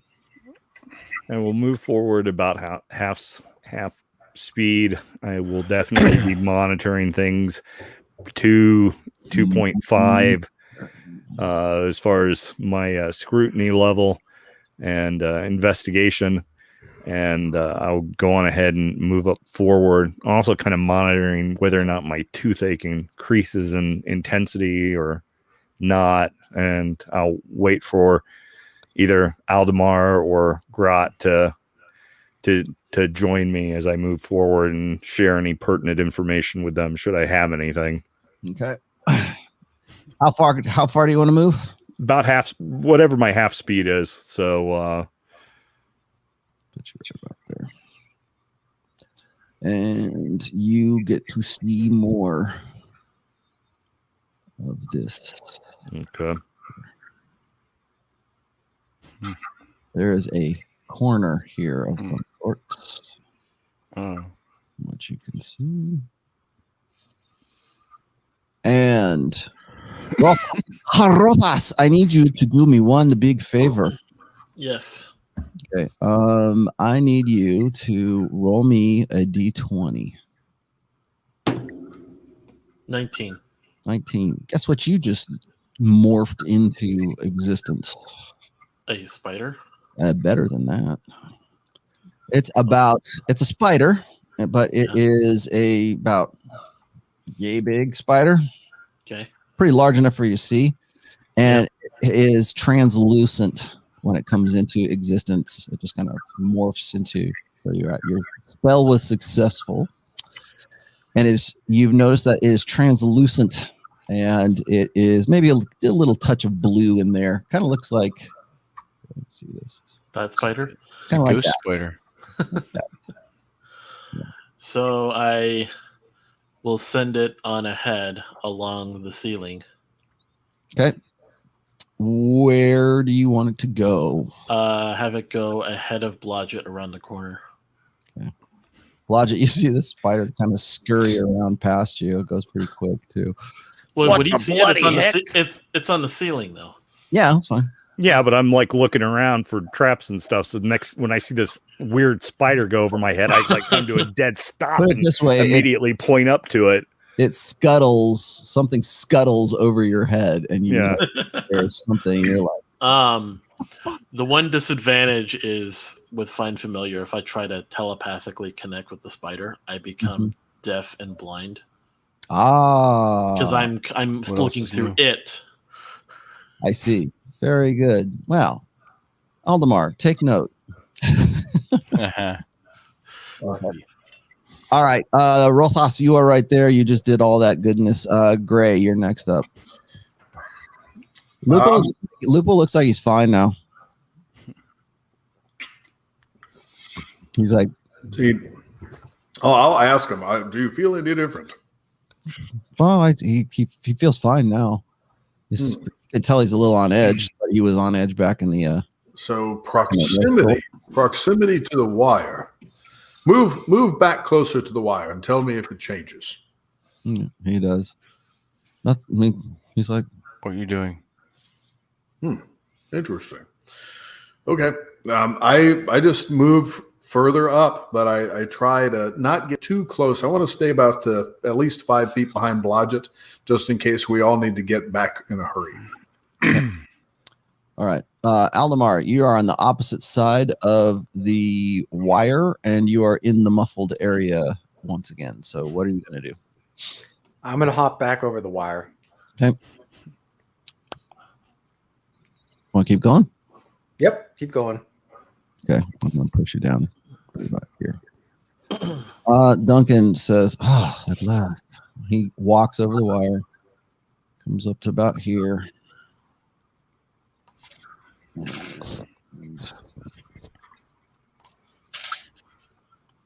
And he's right behind you, Aldemar. You hear his chainmail shirt going. Ching, ching, ching. Well, you blocked. The sound went out for a second. Who's behind me? Duncan is behind you. Okay. I was about to say, I was like, I was a little worried for a second. Grot, guess what? You can do something now. Fantastic. All right. Grot's just going to shake his head in exasperation, step over the wire carefully, and move his full movement for this turn to try to get up back towards Blodgett. Okay. Over here, then.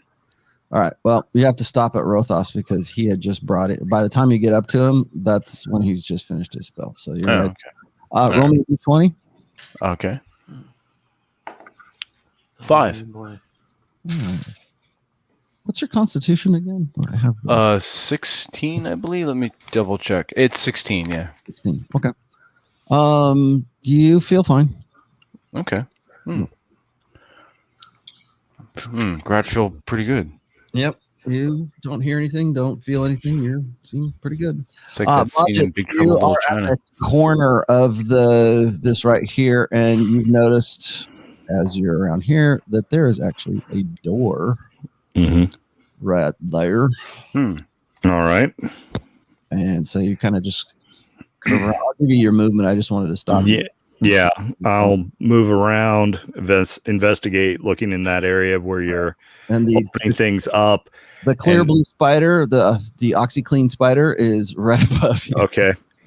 I make sure that those following behind me are aware of the spider, and because I, at this point in time, have no idea if that's friend or foe. And neither does anybody else. So, as soon Pertinent as information. yeah.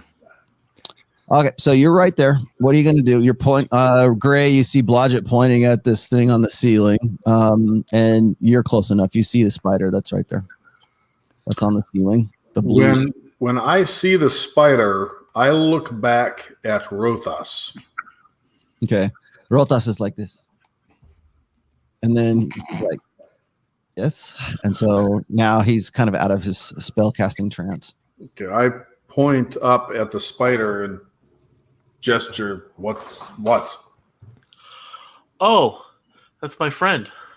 He's going on ahead to see what's going on. Reconnaissance. Clever. Yells.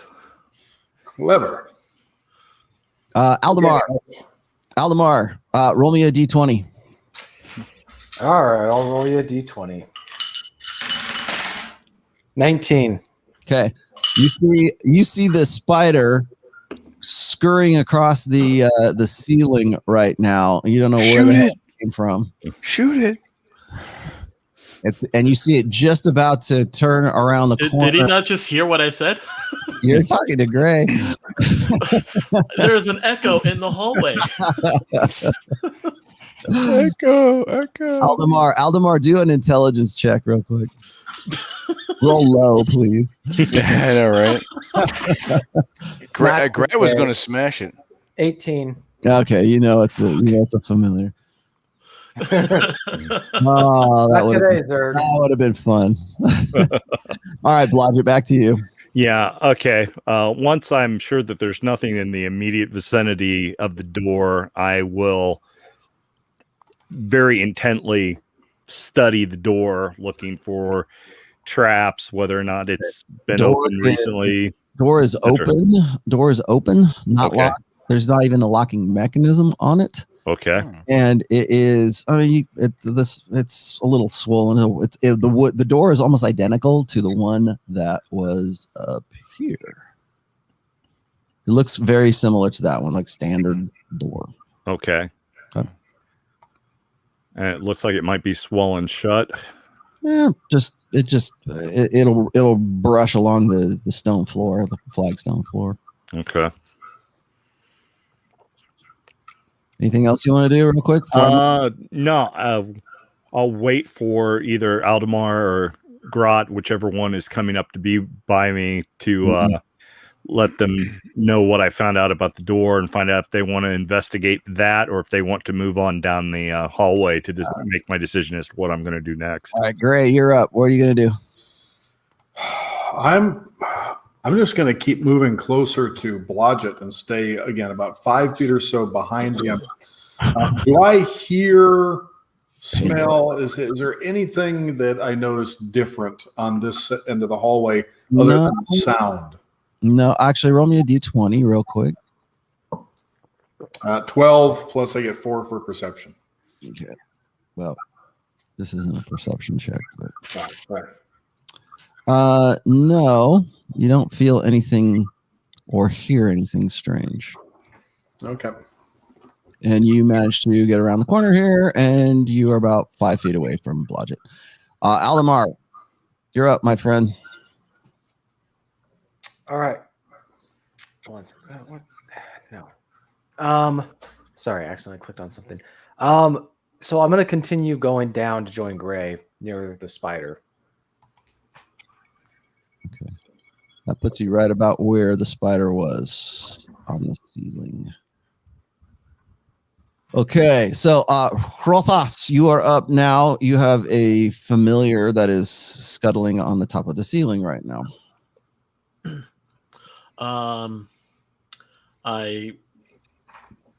I move forward to kind of stay within range, but I stop right behind where Aldemar is. Like, just I don't go around the bend, but I'm having the spider go around the bend. Okay. Go around the corner, I should say, to look ahead. So as far as it can move. Okay. Now you don't see through the eyes unless you concentrate, right? Yeah, I can like concentrate to see what's, but I can give it commands to go ahead. Okay. So it goes around the corner here. And that's good. Grot, you're up. What are you gonna do? I will continue on down the corridor. I mean, I don't have to be too. I'll be as silent as I can with my own chainmail on, and get as far as my movement will allow me this turn. And what can I see from here? You can see Hrothas in front of you, and Gray is next to you, and you get to right about there. So I don't see the door though. No, you don't see the door just yet. Okay. It's around the corner, but Right. Did I know? Blodgett, you can hear people saying there's a door over here. Okay. Did I notice the spider at all, or I haven't seen it? No, you haven't seen it yet. Okay. You heard somebody say something about a spider. Okay. Okay. Spiders. Brett no likes spiders. Right. I need everybody to roll a d20 real quick. Oh, shit. Ooh, 19. 12. 8. Who rolled that? Hrothas, you got 8. I got 8. I got 10. Okay. Grat got 8. Grot got 8. Hrothas got 10. Blodgett, what'd you roll? Blodgett rolled a 12. 12. We suck. Blodgett, you still have that kind of like, something in your like jaw, or it's in like, it's like a toothache almost, but just slight. Okay. Okay. Grot, you kind of hear a little bit of a ringing in your ear. And Hrothas. Hrothas, you have a little bit of a tinnitus as well. Aldemar, what did you roll? I rolled a 13. 13. You don't feel anything. Gray, what did you roll? A 12? 19. 19. You feel nothing whatsoever.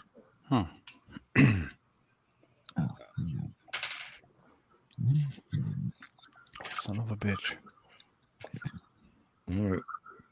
So I'm pointing at the doorway and the hallway, looking at the group, wanting to know what they want to do.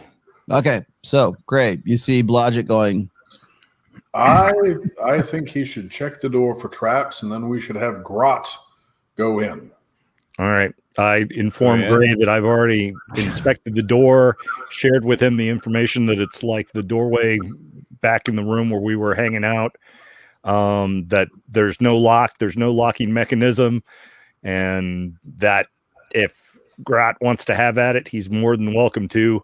It may have some resistance because it looks like it's a little bit swollen. Is there any space where Roth, the elf's spider, can fit through? No. It's too big, and it's pretty. I mean, it's a door. Okay. Grot. Yes. Mind opening this for us? Opening Grot what? smash. Opening what? Oh, the door. What door? This door. Oh yeah, you can't see it yet. Oh, okay. There's a door. This. All right. Door right there. Yeah, I'll use my own Spidey fighter senses. I'm gonna roll perception if you don't mind. Okay. Rolled a 15, and I'm gonna. What do I see or hear anything odd, or do I feel strange? Do I still have the tinnitus shit? You still have the ringing in your ears is still there. Yes. Fucking. All right. And the one thing with your perception check is you realize you don't need to break down the door. You can just open the door. All right. So I'm going to casual. I'm gonna. I'm gonna just wipe the lint off my chainmail like and just open the door, push it with my thumb. Okay. This what you mean? Open door like this? Well, the point is not that we couldn't open, but that we want you to go through it. You to do the dirty work. Grat no mind fighting. So Grat will, if I still have some movement, I'll cross the threshold and just stay in the threshold. Okay. Boink. So what Grat see? You because you don't have any light other than from what's coming in through the door. You see this right about here. I'll give you a little extra. No. So it looks like a smaller duplicate as far as contents are concerned. What Grat see? You see horrible things. Grat smash spider. Not even in there. When Grat sees it, he doesn't like spiders. He'll smash it. All right. Storeroom is open. It contains shelves filled with trade goods, as well as bales and chests of trade goods stacked on the floor from what you can see. Most of the trade goods are bolts of cloth. There's some iron tools. Look like there might be like hammers and forks and stuff like that. There's some iron pots. There's miscellaneous wood utensils. There's some cheap glass jewelry to one side. And that's about it. There's some tack and harnesses and things like that, like as if they're going to be a strap to pack animals of some sorts. All right, so I'll turn to Blodgett and Gray over my shoulder and say, this storeroom with cloth and tools and other stuff, some pots and pans and whatnot. So place to rest doesn't appear to be anything other than that. All right, I motion for Lupo to bring his lamp. That way we can investigate the room a little bit more real quick before moving on. There it is. This is the whole room. Okay. Yeah. Cool. Looks very similar to the other one. It's just there's more stuff in here. Okay. Bolt of cloth, like I said, some tack and harnesses. There's some tools. Just looks basically like it's provisioning for some sort of caravan. I asked Garrod if he wants me to give it a once over to see if there's anything squirreled away or if we're ready to move on. What do you say, Garrod? What do you say, Gray? What do you say, Aldemar? I'm your Huckleberry. Rah. Why Aldemar? You madcap. So Grat will step back outside next to Blodgett. Keep going down the hall. And send Blodgett ahead, though. Now, do I see the spider now at this point? Yeah. Where is it, on the ceiling? It's on the ceiling right there. All right, I'm going to go try to smash it. Okay. Can he reach it? You get to with my greatsword, and I'm 6'4"? Absolutely. In fact, he can barely swing it without hitting the ceiling. All right, Lupo's right. Grat no like spider. All right. What spider doing here? Gray, you see Grot looks like he's getting aggressive. I say, Grot, be calm. It's just a Rothas. He's using the spider to scout ahead for us. Think of it as a little 8-legged bunny on the ceiling. Why did it have to be snakes? Why did it have to be Grat no like spider? Could pick other animal. What do? You're right there. He just Gray's kind of like trying to hold, like he's just putting a hand on you. I'm gonna poke at it gently. Okay. Roll me a d20 real quick. Sure.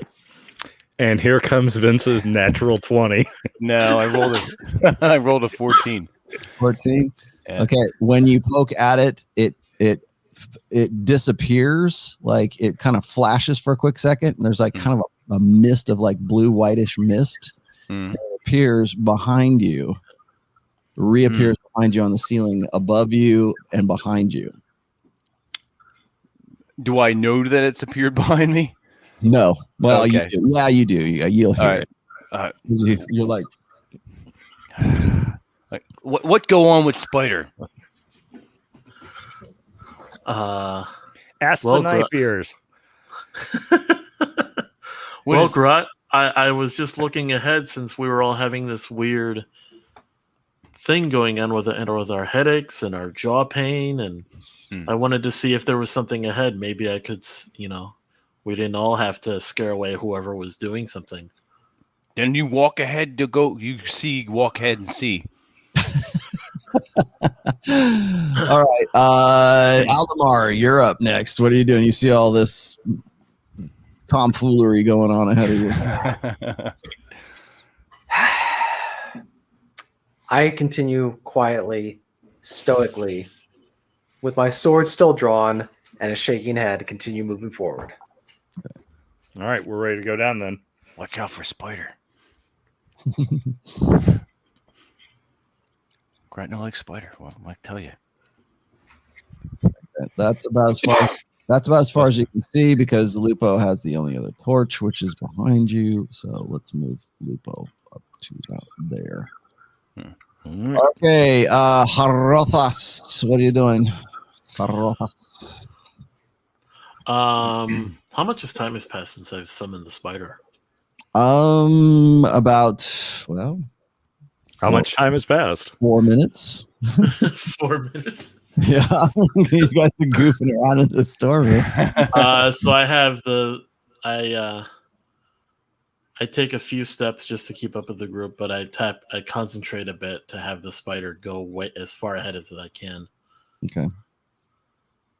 So do I get an opportunity attack? And then I look at, and then I concentrate to see what it sees. Okay, so you're going to concentrate right there. All right, Yeah, so you just can for a bit to see see this what it much sees. of where you're at, and Yeah. the spider is a little bit more sensitive to light. So we'll push down this. So this is what you can see. You can see what looks like sort of a bend over here, and it continues. That's as far as your spider can see. Aldemar can't even see that far, but you can see. All right, let's come on, Duncan, catch up. Duncan, Okay, Blodgett, you're up. Yeah, I'm going ahead and move up with Aldemar, and once I can get ahead of him, I'll back to investigating things. About a 2. Okay, let's see. You find nothing along this stretch. Okay. Okay, let's do Gray. You're next. What are you doing? I'm just going to keep moving along, staying close to Aldemar and Blodgett. Can we hear anything, or is this whole place dead? There's nobody. You haven't heard anything. You haven't, no commotions, no nothing. Okay. Okay, Grot, what are you doing? Did you want to attack the spider as it goes over you? Opportunity attack. No, Grot. As long as Grot knows it's not going to come near him, and he's okay with his arachnophobia.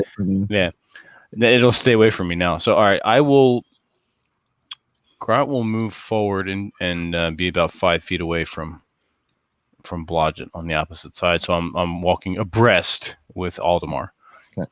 He said breast. So yes, walking abreast to Aldemar. Well, remember, you're kind of a tall dude. So. That's true. Sort of in there. All right. Let's put Lupo. Do I still have that tinnitus shit? We're gonna see in just a moment. Right. Rothos, I'm just gonna place you back here. And then Duncan. I blindly follow the group. unless you don't want to. No, I'm good. Stop me if you don't want to. Everybody roll D20. Finally. 15. Grot's got an 18. Okay. 4. Natural 20. Nice. You blew it off. Rothos with a 9. 9. Probably absolutely worthless this time around to roll a 20, but that's what I got. Actually not. Okay, Rothos, you now have that tinnitus as well. that is kind of coming and going. Blodgett, you feel kind of like almost a ringing in your head. Mm. You rolled a natural 20, so you have Yeah. like a ringing sound in your head, like that. Now you understand the tinnitus thing that Aldemar was complaining Ink about. fries are done. Mhm. Aldemar, you don't feel anything. Grot, Mm. you don't feel anything. You're back to normal. Gray, you're back to normal. Wait, what? Grot, you rolled an 18, right? Yeah, you're fine. I did, yeah.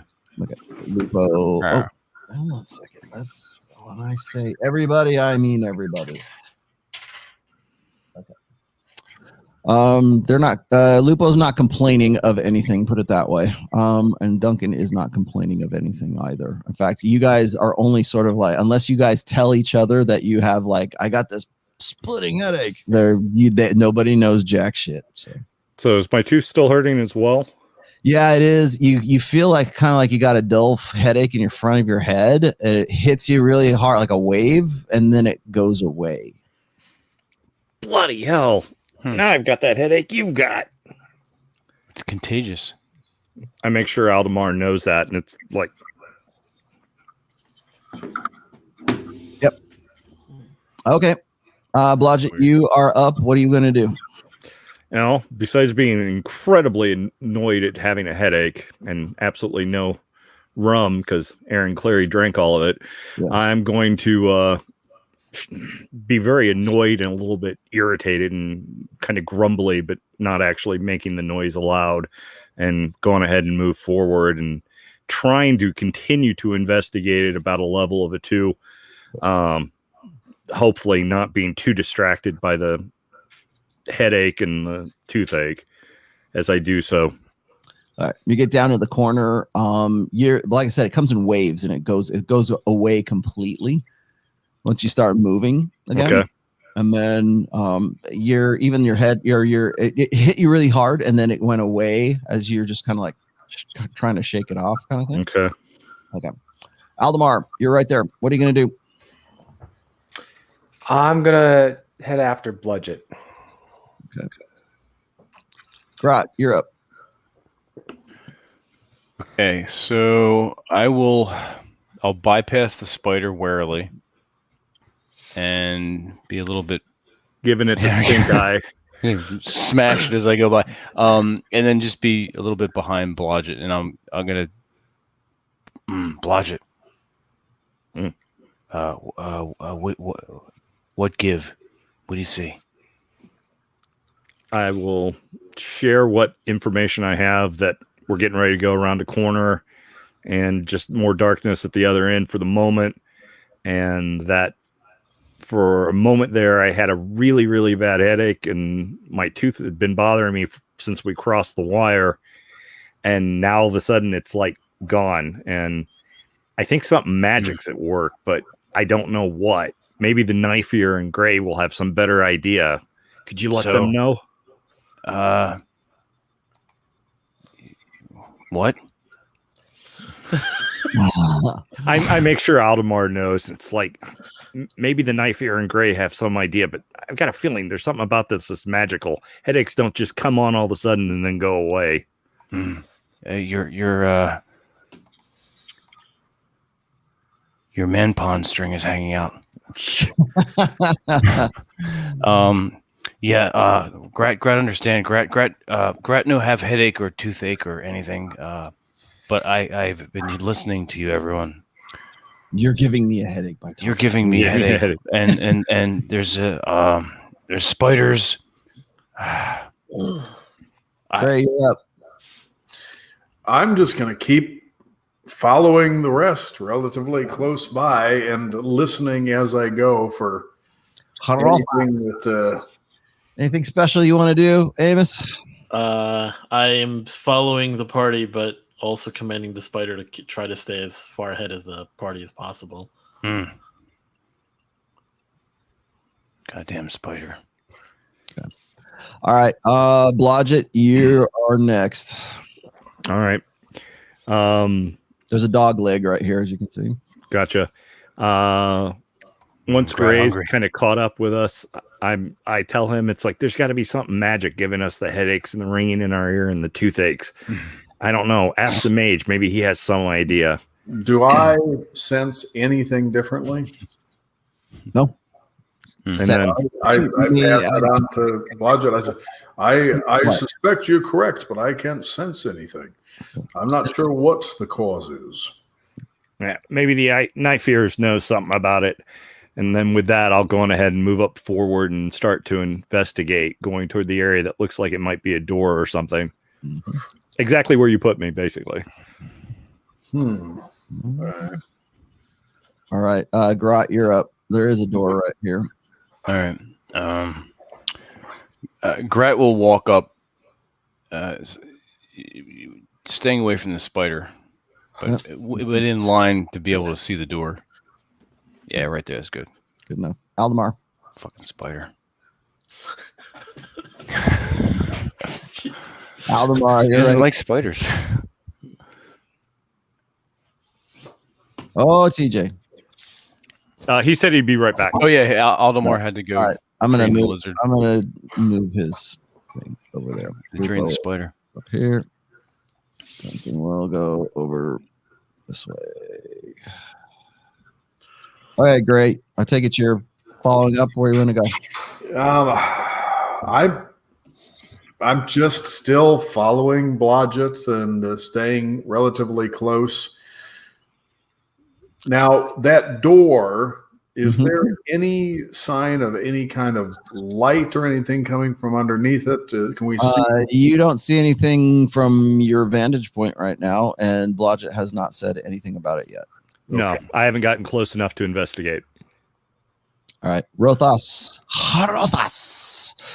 What are you going to do? Seeing the door, I'm actually going to go past it. I'm guessing. Well, you can see the door through the spider, so yeah. Yeah, so I'm going to just have the spider to continue to move ahead past the door because I'm just going to trust that the party will inspect whatever's on the other side of the door. Okay. And then I'll look ahead with the spider. Spider shows there's a corner here, and there's Spider. another right there. Okay. All right, Blodgett, you're up. All right, I will move toward the.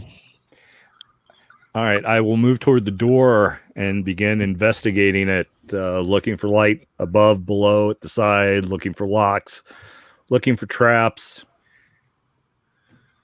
Definitely giving it a very thorough looking over. All once over. Mm-hmm. Yeah.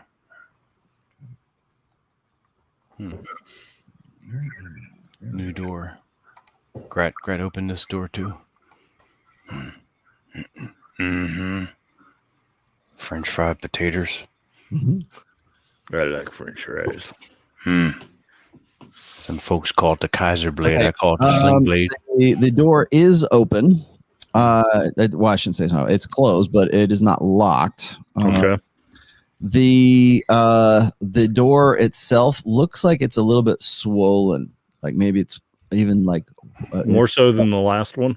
it feels like it's you when you put your hand on it. It feels like it's almost like just slightly clammy. Okay. Am I hearing any noise or anything Not right on the now. other side of it? Nope. All right. I'll motion for Grot to move up and have at it. Right, you Give see him some room. this. Do you Yeah. want to go over there? All right. So Grat steps up to the door. Okay.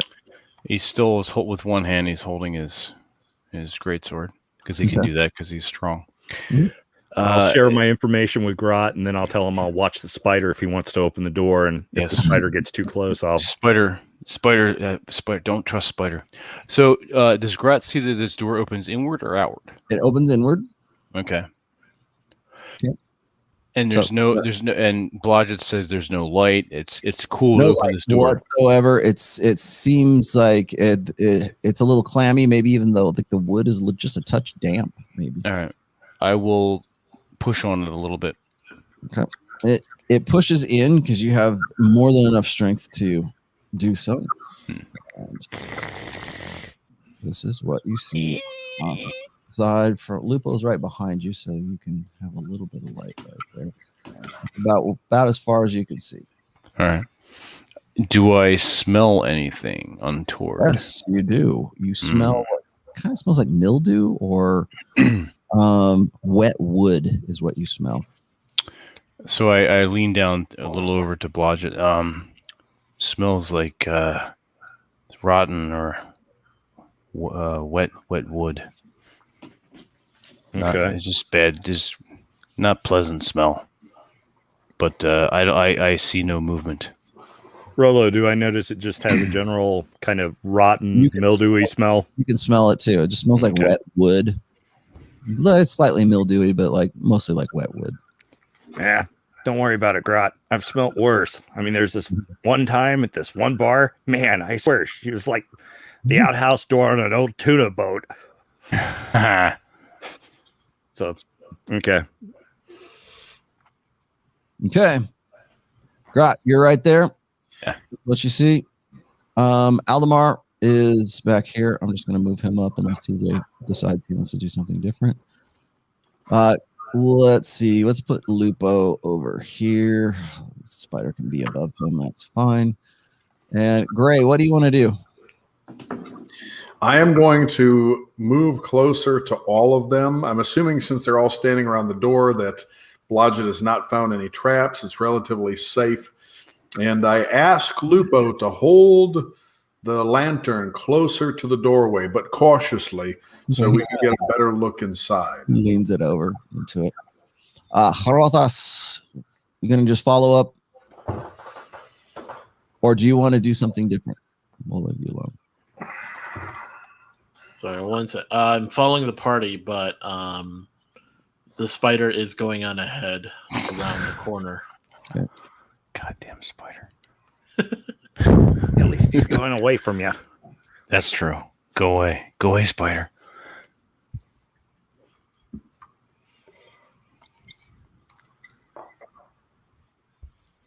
That's about as much as your spider can see from where you're at, because Lupo is actually shining the light in here, and so we can push this over here, open this up a little bit, so you can see that this room is much bigger than you originally thought. Once Lupo put in there, damn.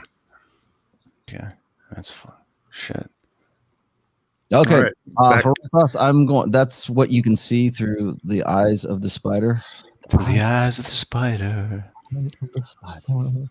We need a bard to start. What's the you got an hour with this with the face spider, right? Yep. Okay. Blodgett, you're up. I will move into the room and start looking around and motion for Lupo to bring the light a little bit further so we can your study it information more. Is more or less spoiled, but from you can barely make out that the room is pretty cold. Okay. So, like from what you can see with your infravision, you don't actually see any heat. You just see a lot of heat. Okay. So, but this is what you can see.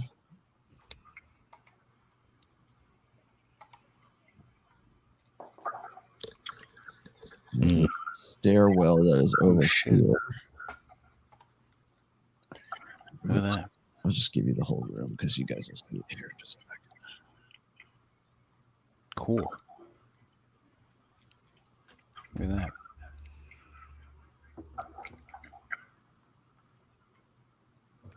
Okay, that's what you can see, and I will Okay. do the description here.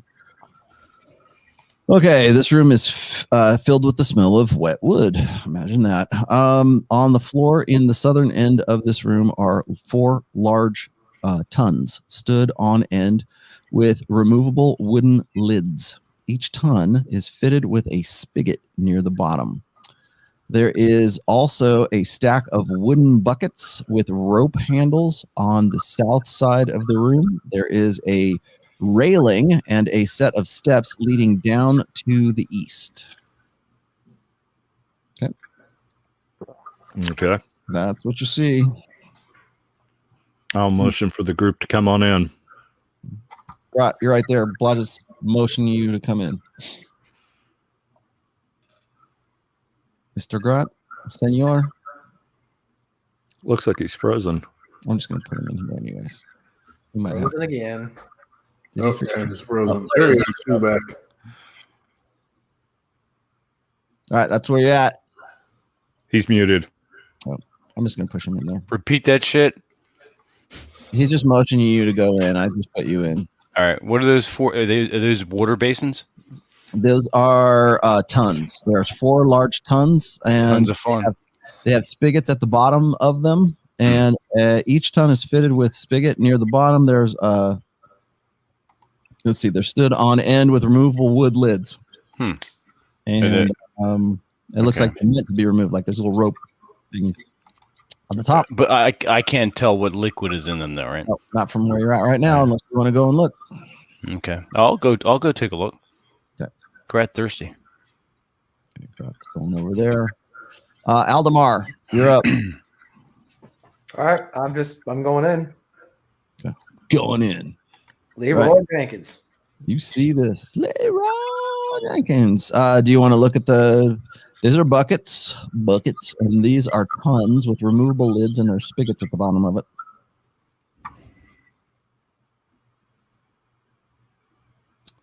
Anything you want to do, or are you just going to look around? Me or Aldemar? Aldemar. He's just going I think let's see. I think Aldemar is still. Gray, what do you want to do, Gray? I'm just going to follow them into the room, and actually, I would like to examine these. If I knock on the side of one, can I tell if there's liquid in it? Yep. Absolutely, there's liquid in it. They have removable tops, even. And as you are tapping on the side of it, Grot opens the top of one, and it looks like it's filled with water. Does it smell like water? Yep. Does it seem like the water it's been sitting here for a while, or were these recently filled? Can we tell? Hard to tell until Lupo comes in with the light and holds the light over the top of the thing. Okay. Is there any like spills like under the spigot? No, well, there's a little bit. There's moisture down at the bottom of it. Clearly, But no puddles. No, nothing puddle wise. So all the spigots, of course, are closed. They're kind of like cast iron spigots, I guess. They are filled with water. And let's see. You can hold light over the one that you have open right now. Okay. Okay. And at the bottom, well, let's see. Is it this one or is it the other ones? Oh, it happens to be the one you're looking at. Cool. Okay. At the bottom of the one that you're looking in is a leather sack. I will reach in and grab the leather sack. Okay. Okay. So you reach in and it spills over because you're putting your hand in there and displacing water. So yeah, Grat's okay with that. Fishing around in there. And roll me a d20 real quick. D20. 6. Okay. Good enough. I'll give it to you. You managed to fish it out eventually after making a huge mess because you rolled splash around in the bath. Yes. All right. Let's put Rothos in here too, and Duncan can go right here in the hallway. All right. And so in the sack, you as you pull it out, it kind of falls apart, like it just like crumbles, like it's like disintegrates. Oh shit! Naturally, not magically. It just kind of like okay, disincorporates because it's been sitting in there for a while. You can tell. Okay, inside of the sack is a number of coins, gold pieces of so. It looks like it should be about 20 gold pieces. Oh, let me write that down. Cool. And there is there is a gold ring that tumbles onto the flagstone. All right. And there is a large gem that clatters onto the floor as well. All right. Well, I pick all that. I pick all that up, and so I've got 20 gold. Okay. You got it. 1 large gem. Mm-hmm. And a gold ring. And the gem is kind of like a sky blue color. Okay. All right. I'll put that in my belt pouch. Okay. Grat. Christmas for Grat. Yeah. So you guys see Grat doing all this. There's a ring also that's on the ground, and there is you also pocket the little gem. Yes. But you have no idea what it is or what it's worth. I'll have the mage look at the ring later. Okay. So you have all that stuff. Gray, you're there. I would presume you open the top of one of these. Yeah, I'm going to check the next one, see if there's anything in it. It's just water. Okay. I It looks- tell them nothing in this It looks like pretty fresh water too. So if you guys want to refill water, Oh skin yeah. Yeah, if Grat's it's not gonna- stagnant water, then definitely. yeah, it looks Yeah, good. Grat's gonna drink and then fill his water skin. I wait and I watch Grat drink before I fill mine. I'm drinking my fill. I'm drinking from one that hasn't had a half work in it. Yeah. Okay. They're fine. Blodgett, you are okay. Rolthos, you see this ring tumble out, and you see Grat pick it up, pocket all that stuff. Blodgett, you do too. Alpar, you see all this going on over here, and Rolthos, you're over there. Was I able to He's right there. have an idea of what his gem is from at a glance, or would I need to look at that closer to You'd need appraise look it for at him? You would have to actually hold it and look at it and appraise it. Okay, I'll wait for Grot to ask me if he does. You could. Okay. You also find out that it's just a process of elimination. None of the other the tons are all just full of water. There's nothing in the bottom of the other three. Okay. Yep. I just give that to you. All right. Well, gents, do we want to head back around the hall, which I have a feeling might take us all the way around to the other side to that when we first came in, Yes, we had the choice of the two let's- hallways going left or right. I've got a feeling that's going to take us around, but who knows what could be over on that side, or do we want to head down from here? Grat put in 2 cents, and Grat have more money, so he can put in gold. Grat say that continue on, but also investigate stairs at least part way. Okay. All right, Blodgett, you're right there near the stairs. What do you want to do? I will investigate the staircase and cautiously proceed down, looking for traps or springs in the steps that could be triggered going down if I egress the staircase. You monkey around a little bit with the stairs, but they are all solid stone and they look like old construction. So Do they seem well traveled then? not at all. In fact, it doesn't look like anything that's gone up or down these in a while. Okay. Well, I will proceed down at half speed as I can, investigating as I do so. Okay. At least a level 2.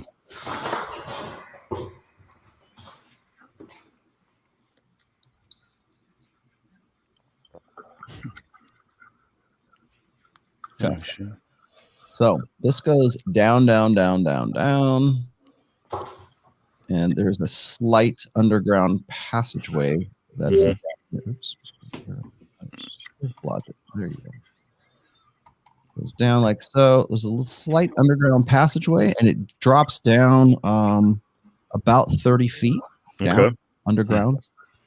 And at the bottom of it is this is what you can see as best you can with your infravision. Right, because I have no light source with me because Lupo's up at the top in the You room. don't have any light source with you, but you see.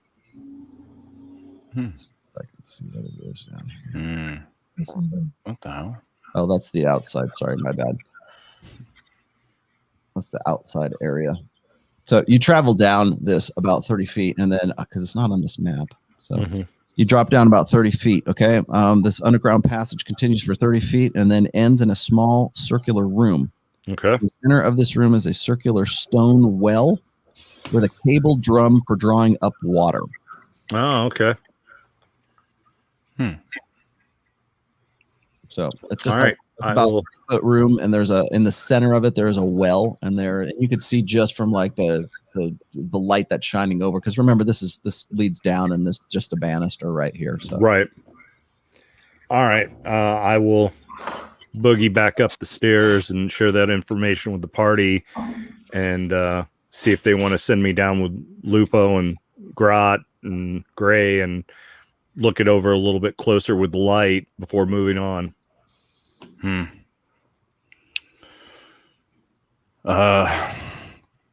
Grat say it's not traveled well, so maybe move on and follow Nasty Spider. Yeah, if I were to hazard a guess, that's where they draw up the water, bring it up here, fill up the tons, and Probably not much to see. all right. Then when it's my turn, I'll head out into the hallway and start following the spider. okay, I need everyone to roll a d20. Fuck. Shit. 9. Oh, cool. Crotch got a 19. Rotha's Blodgett got has a an 4. 18. 18 for Blodgett. Where'd you get Aldemar? 17. 17. Rotha's got a 4. Yeah, Grot's got 18. Okay.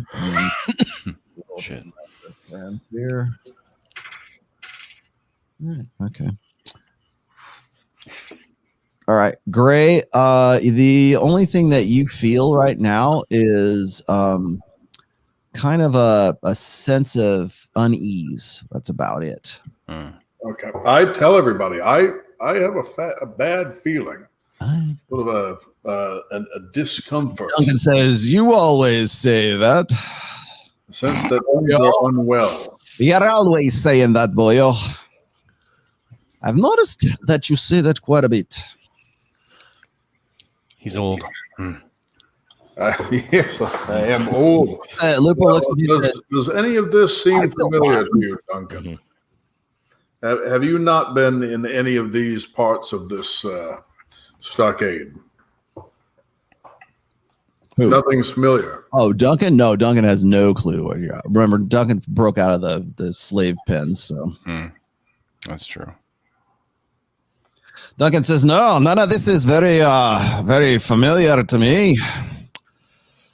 But I could use some of this water. I could do with some of this water." Fill her up. Rothas, your spider is starting to fade.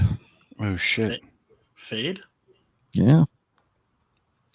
I'm going to Thank send God. him as far as I can. You guys have been noodling around in there. Fucking around in the water. Yeah, you has found a door down So I guess I'll send him to that door and then concentrate to see it, I guess, and then tell the party there's a door down that hallway. Okay. That's where you see. You get to right there and okay. When it gets up to the door to see the door, the spider starts to flicker in your mind. Like you kind of jump back and forth between you where you're at and then your ability to see where the spider is. Good Is riddance. it because of me, or is it just like You don't the know end of why. the spell? You don't know why. Oh, because we're not at an hour yet, are we? Not quite, but you guys have been dinking around in here pulling tons open, so I'm going to add a little bit of time onto that, what it would take for you to do all this shit. So Through the spider, can I sense anything? no, but you're kind of starting to lose like your connection to it. Boundary. And it seemed like the closer it got to the door, the looser the connection was. But it could just be that it's just you're running out of time. Or The door. it could be a lot of things, but something's happening. So I think as a part of the spell, I can recall it. I can basically. You want to recall it back to you? Let's see here. As an action, I can temporarily dismiss it. Okay. So it gets sent away to some other dimension where I can call Yeah. it back later. You can go ethereal. So do you want to do that? You want to dismiss it? From being? Yeah. Thank God. And then the next turn, I guess, can I resummon it next to me? Yeah, on the next turn you can. Sure. Do you want to use that as a spell slot though? You have to recast? No, to recast would mean I would change the animal, but if I'm dismissing, it's a temporary dismissal. Oh, and then it returns back. Okay. It returns back, but there's still the time on the time limit. Okay, got it. Okay. Blodgett, you're up. Can you conjure a bear? No. God damn it. Not a summon monster. but rest assured there is something with a bear that I could do. Grad approve. Blodgett. All right. I'm heading out into the hallway and heading after the spider and going over to the door to investigate, or as close as I can get to it with my movement rate. And like I said, still investigating things, at least at about a 2. Okay. Grot, you're up. You want to follow along? I'm gonna follow Blodgett about 5 feet behind him. Yeah, and I'm very relieved to see that there's no spider. Gray. I'm just going to keep following. I'm going to try to stay close to, maybe a few feet behind Grot, and I motion for Lupo to stay close Follow because over we bird. need the lights. Drag him along. And tell him stay just a few feet behind Blodgett, close enough that he can see, but not so close that if he needs space or if he triggers a trap, that you end up falling in with him. Right. Aldemar, you're up. Want to follow? Yeah, I'm here. I'm gonna head towards Duncan. Okay. And Harothas of the Magic Spider Clan. I will have the spider appear on my shoulder, Jesus Christ! Okay. and then I'll just walk out of the room to follow the rest of the group. Get away from Not me! on Grot's shoulder? No. No. Is the connection like, is the spider flickering again, or is it like back to normal? It's on your shoulder. It's not so much flickering right now. So I hope we're not walking into some sort of anti-magic zone. What are you going to do? I'm walking out of the room to follow the rest of the party. All right. Let's see. And they of course see the spider on my shoulder. Yep. All right, Blodgett, you are right there, you rascal. All right, I will move on forward, closer to the door. Okay. And once I get there, I will proceed to thoroughly investigate the door. Okay. The door in front of you it's heavy iron-bound door, and the wood almost looks black. Oh shit! This is unique. Heavy door. Black as in color or burned? Roll me a d20. Hold on. You're right there, and you see that it's black. Roll me a d20 right there. All right. I rolled a 19. Okay.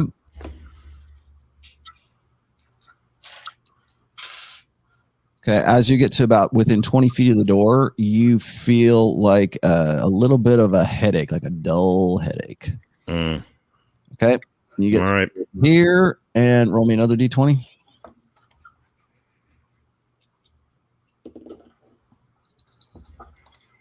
$12. Okay. Still have the dull headache right there in front of the door. All right. But you're okay. And it's just like you woke up with not a hangover, but just sort of like you just got a dull headache. Gotcha. On the door. Grot, you're right there. I will share that information with Grot once he catches up to me. Vince is muted. He's muted. Let's push him up. He's probably going to follow you anyways, right? Sorry, I'm muted. Yeah, I'm gonna follow up behind. All right. You get within 20 feet. Roll me a d20. Okay, and I still have my sword drawn. Mm-hmm. 10. 16 Constitution. Okay. You have a dull headache as well. Roll me. Are you going to go all the way to the door?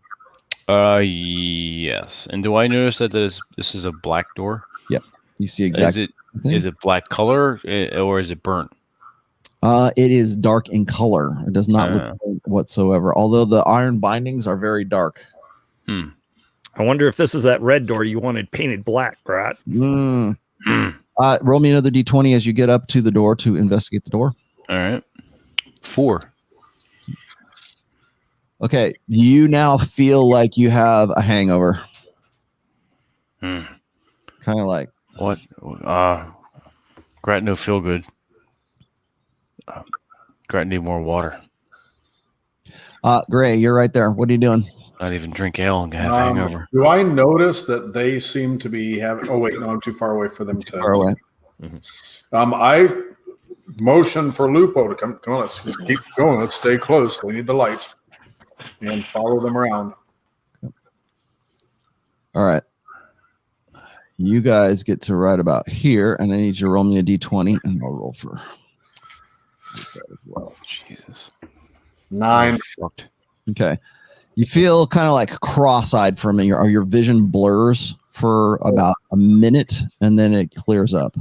And Lupo experiences the same thing you do. You can see him like doing like this. I asked him, what are you feeling? He said he had his eyes kind of blurred for a moment, but he says he's fine. I'm good. I'm all right, Father. I try to call out just barely loudly enough that Grat and Blodgett can hear. Grat, Blodgett, how do you feel? I point to my head and say, headache. Grat feel like he drank all rum without drinking all rum. Too much ale. Whatever bad juju we're experienced, it has to do with this door or what's on the other side of it. Door is bad luck. Aldemar, you're in the tail end. What do you want to do? You don't know any of this is going on. I'm gonna move up to catch up with them. Okay, I'm gonna put you over here with Duncan. I think we should have Rothos send his spider through before any of us go any further. Good idea. Rothos, you are back here and don't know any of this is going on. I step forward to follow the rest of the group. Okay. Put you right there. You see these guys are kind of like this in front of you. Okay. I'm kind of looking around and I kind of step forward to... Am I able to move past Lupo and Gray? Yeah. Uh-huh. You want to keep going? I keep going. All right. You get kind of a little confused, like what's going on. All right. Roll me a d20. Oh, no. Natural 1. Yoo-hoo! Yeah. He did say you would die first. Okay. You are disoriented right now and you feel almost nauseous. And you also hear that tinnitus in your ear, only it sounds kind of like, and that sound is kind of like making you kind of a little bit queasy. Can I stand still? Yeah, but you're almost a little dizzy. You're still on your feet. Made it to right about there, and you kind of stop in your tracks. Okay. Okay. Gray, Lupo, you guys have recovered, and you see Rothos kind of go. And he's trying to like center himself, I guess. I ask Rothos too. Then, how do you feel? I look over and I'm like, I guess I'll put my hands on my stomach, and I'm kind of looking a little. Get me a bucket. There's something beyond that door. My concern is that once we pass there, if it gets worse, we might be at a disadvantage if we have to defend ourselves. Okay. I look at Rothos and it's like, can you tell if this thing's magic or there's something magic on the other side of it? Okay, he can't focus on what you're saying at this point. Well, he's kind of flailing around, but I mean, he's an elf, so I can't tell if that's exactly. Is it natural or does it come naturally? Or yeah. Elves do. Grot, what are you doing? Try not to puke. You're okay. The wave is kind of past you right now. Okay. Does the door open towards me or inward? The door is stuck shut right now. But hinge-wise, can I tell? It will open inward. Hinge-wise, it opens inward. So I push it. Okay. I'm not doing anything yet until we figure out as a consensus, because apparently this is like some bad shit behind this door. I don't feel comfortable with door. Juju. Mm-hmm. Very bad juju. Blodgett, what are you doing? I'm the same with Grot. I share what information I have about the door as far as what my investigation has told me. I make sure I share that with Gray and the analysis. Yeah. But I'm like, yeah, I've got a feeling there's something really, really bad about this, but magic's not my department. So Maybe it's time for some divine intervention, or Hmm. if the elf ever sobers up, maybe he can do something about it. I don't know. If we kill the spider, can he make it appear on the other side of the door? Grot will be happy to smash the bugger. Mm-hmm. Gray, you're up. Roth is incapacitated at this moment. Holy shit. I'm gonna. Can I tell what's wrong with him if I? He just looks like he's dizzy. He looks like he might even puke. I But he's not- slap him not 100% vigorously sure. a couple times, and I tell him to snap out of it. Is that your healing hand there? Sort of. Is it wise to slap a wizard? He might die. I'm trying to get him to snap out of whatever is happening. Gonna ruin the spell. There too. Aldemar, you're watching all this crazy shit happen. What are you gonna do? And Duncan's looking like at you, like, Huh? what the hell? Right. I'm gonna just approach with my sword, kind of resting against my chest as I approach. But I'm keeping my eye out for any trouble. Okay. Are you gonna move up? Yeah, I'm gonna move up. Okay. You get up to right about Lupo, and Duncan does too. And I need you. Give me roll me a d20.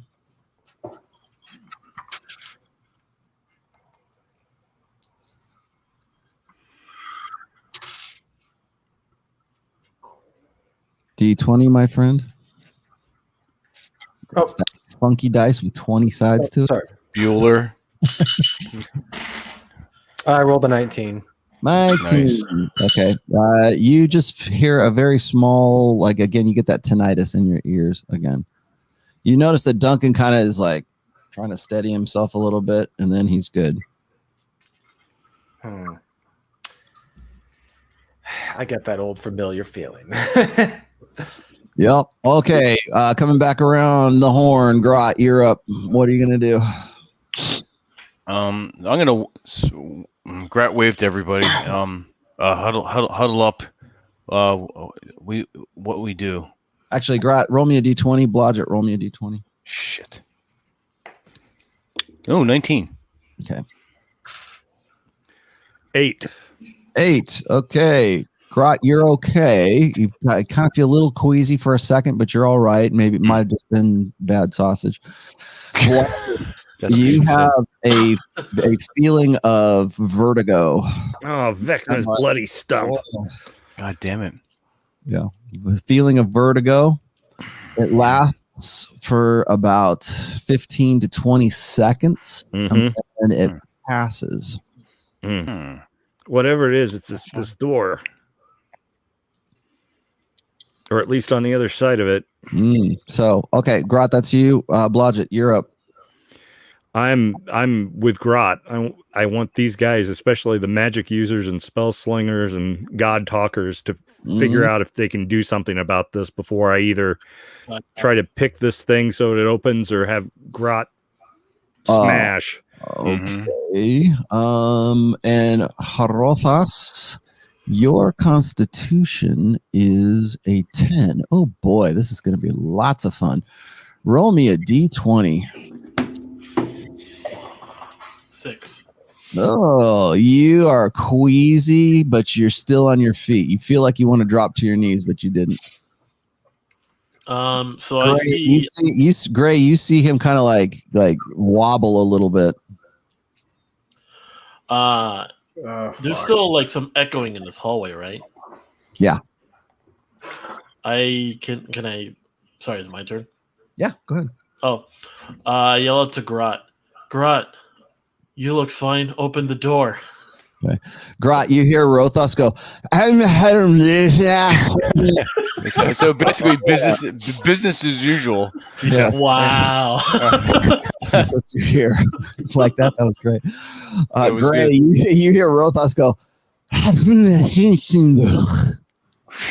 slap him harder and say, snap out of it, elf.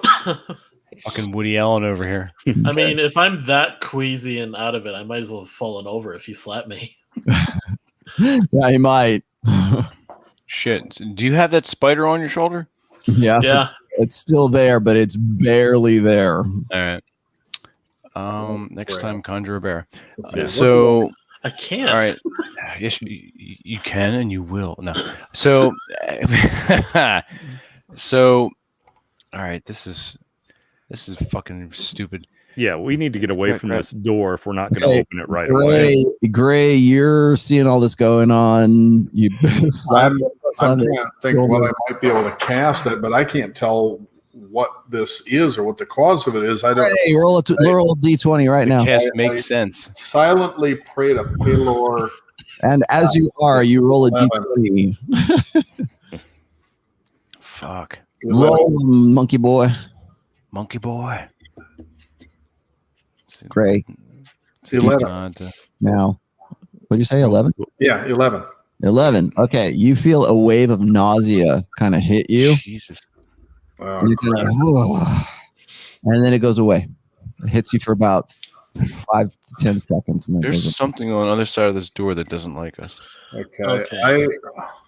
Something does not want us in there, which means we probably need to be correct in there. I again in my head I say a short prayer to Pelor, and I'm going to move forward. I'm going to try to push that door open. Oh shit! All right, Gray gets to right about there. He looks pretty determined, Grot. Gray, what you do? Aldemar, you're up next. We need to find out what's causing this. All right. Well, I'm gonna go up to the door. Oh fuck! And I'm gonna roll perception. Okay.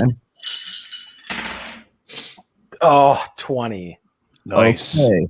Now, Show that shit. as you're going and rolling for perception, I'm just going to push you right in here just so you roll faster. Now, since you rolled a 20, I need you to be very specific with what you are doing at the door. Be careful here. I am searching for a possible way to open it. Okay. There's a very large iron-bound ring that looks like it has some sort of ornamentation on it. Can't really tell what it is. It looks like it might even have some sort of like runes or some sort of language carved into the actual like pull on it. Blodgett, you didn't notice it originally when you got up to it because you got sick when you got close up to that thing. Okay. Aldemar, I need you to roll me a d20 right now. 11. Okay. You also hear some faint moaning coming from the. It's like. Oh shit! It's your mommy. Now roll me another d20. 15. 15. And you now also feel a sense of vertigo, very similar to what Blodgett just had. So it feels like fear of height. You know, when you get up on a high, vertigo, you're like, whoa, for a moment. Like it kind of, it's like the waves of the ocean for a moment. And then it passes after about 10, 15 seconds. Weird. Well, anybody got any thoughts on how to open this door? Right. Smash open. All right. Do it. All right, so Grot is going to push everybody aside. Okay. But the runes. The runes are either there to keep us out, which is what's making us sick, or it's there to keep something else in that's probably pretty damn nasty. Blodgett, give me an intelligence check.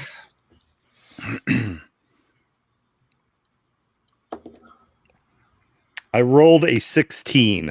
16. You look at these runes and they don't look like any language you have ever seen in your life. Okay. It's like, I don't know what these are, but I don't know what they are. When you look at them, you're sure that's not happening, but when you look at it, it looks as if they kind of change, and then you look away from it and you look at them again and they've changed again. These things are changing. Gray, you see all this going on. Actually, Gray, give me another D20 real quick. Some weird shit. 2. Come 2. on. Oh boy, that'll be a lot of fun. You also feel the vertigo. It sticks with you though, so you're feeling vertigo right now. You're pretty much useless. Yeah, since Aldemar's right next to me, Blodgett tells him the bloody runes just changed. I know it. I saw it. They changed. When Blodgett says that to you, you hear him like speaking in a language that you don't understand. I like, pull that hammer. Shalom alaikum. Shalagum shak shak. Sim salabim. Boku no name wa Blodgett des. Rotha, it's time for your constitution check. Roll them, monkey boy. 15. All right, you made it. You're back on your feet again, and you're kind of like you didn't puke, but you thought you were for a minute there. Now, I hear all of them talking, right? Yes, you can hear them. They're all talking in different languages, I'm guessing. No, you can from where you're at, you understand what they're saying. Even me. Do I sense anything magical? Well, clearly there's something at work here. Unless you're gonna, you don't have detect magic in your list. So, you want me to use like an Arcana check of some sort? Go ahead. Let's do that. Throw it at. That'd be good. Come on, man. Natural 1. 2. Natural 2. You okay? So.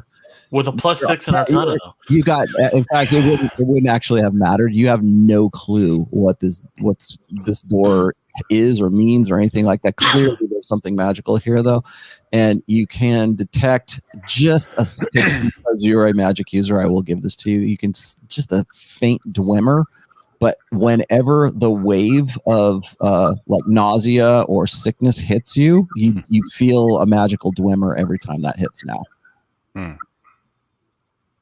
Duncan's like, what the fuck? let me know when it's Grad's turn. He's ready. Okay. Trying to. Lupo is kind of like, okay, Blodgett, you're up. Go. All right. I look back at Aldemar and try to tell him that it changed. Do you understand? I'm talking to him. Does he seem to understand me yet? Do you understand the words that is coming out of my mouth? All right, Aldemar, roll me a d20. You see Blodgett trying to talk to you. That's a 2.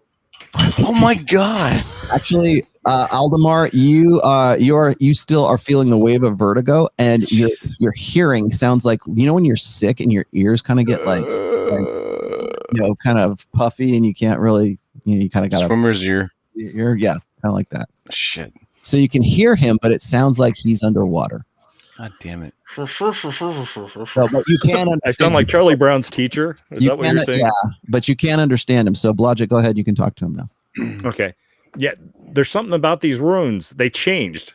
And for some reason, it seemed to make it difficult for you to understand me or make it hard for you to hear me. I'm not sure which, but there's something very powerful about this. And Aldemar, when he says this, it sounds like spit the dirty dick out of your mouth. But you can barely make out what he's saying to you. Okay. Something about the runes. So I look over at the runes. I'm going to roll for perception. Okay. And I got an 18. Okay. The runes actually look like they changed from the last time you look, because you're looking at Blodgett, and then you look at the runes, and you don't know because you can't remember what they look like before. So you're looking at the ring. Remember the runes are in the ring of the door itself. So I'm gonna go up to the runes and like basically put my hands on them. Okay. Oh Christ. Okay. You grab the pull ring, and it is. This looks like the cover of The Elder by Kiss, doesn't it? Yeah, exactly. Yeah. Okay, so it feels very, very cold, and you can't let go of the ring right now. It's kind of like it shivers you, like when you get you hit your funny bone kind of thing. It feels like that, like you're feeling like splinters up your arm, and it's kind of moving from your hand up your forearm and into your elbow, and it's starting to move up into your biceps right now.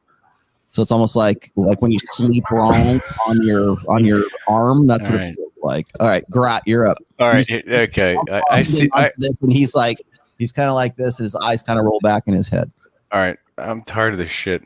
Okay, so anyone, anyone understand Grat? Get out of the way. So I'm gonna just kind of rev up like a cat revving up for prey, Mhm. and I'm going to just throw my entire weight against this fucking door and Mhm. take Aldemar with me.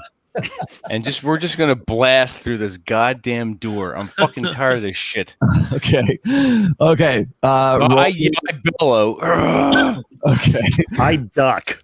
Okay. So Aldemar is like incoherent right now. Rothos, you see all this going on. Grot, roll me. You got to do a strength. You got to. Well, first of all, you got to open doors, and then I need a strength check from you. All so. right. Nice. Natural 20, baby. Okay. Yes. Well, you barrel through this door. Nice. Okay. And Aldemar. As you do, it pushes Aldemar through, and it carries Blodgett in as well. I said I ducked. Okay. I'll tell you why in just a minute. Okay. It carries all of you through. Gray, I need you to roll me a d20 real quick. I'm still screaming. Whoa. You rolled a 1. Gray, you get sucked in too. Lupo gets sucked in too. And We're getting sucked. What's your strength? Roll. Give me a strength check. Roll. Let me just double check here. Strength. Pretty much, if minus- you roll anything but a 20, you're gonna get sucked into this. Okay, here we go. Hold on. It is my fault. Right? Roll your 1. There we go. Oh, it's an 8. Well, yeah. Okay, you get pulled in as well. Duncan gets pulled in too. So, all right, Awesome. here But, we go. but the good news is the spider stayed outside. So Yes, you're- and we you're took good care of there, this Grot. fucking door. Yeah. Wait, the spider stays outside?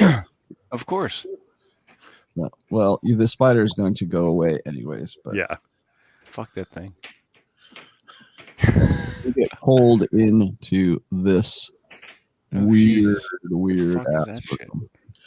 Well, Lupo's torch went in too.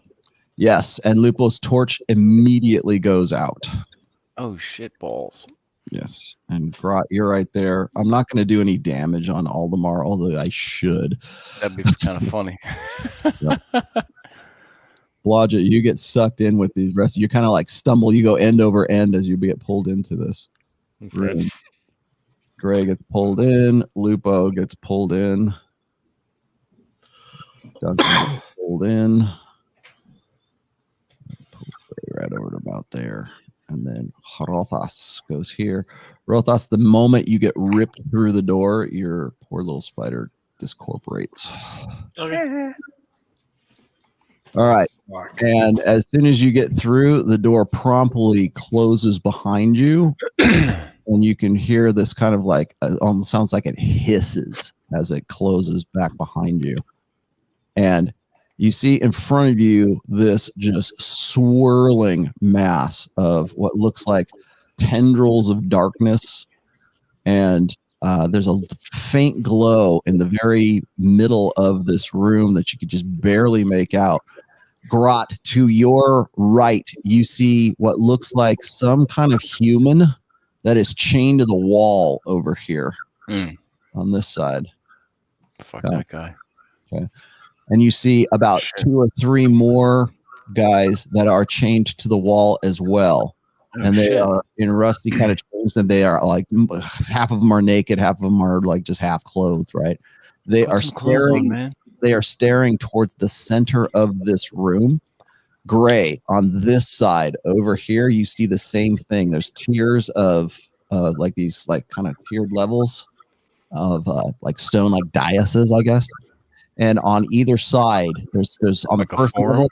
On the first level, there is what look like some kind of slaves or prisoners or something are strapped to the wall, and they are in manacles attached to the wall, and they are staring just like glassy-eyed. Half of them don't even have like pupils in their eyes, and they're just staring at the center. And you can't tell what they're staring at because it is so bloody dark in here that you can't tell what's going on.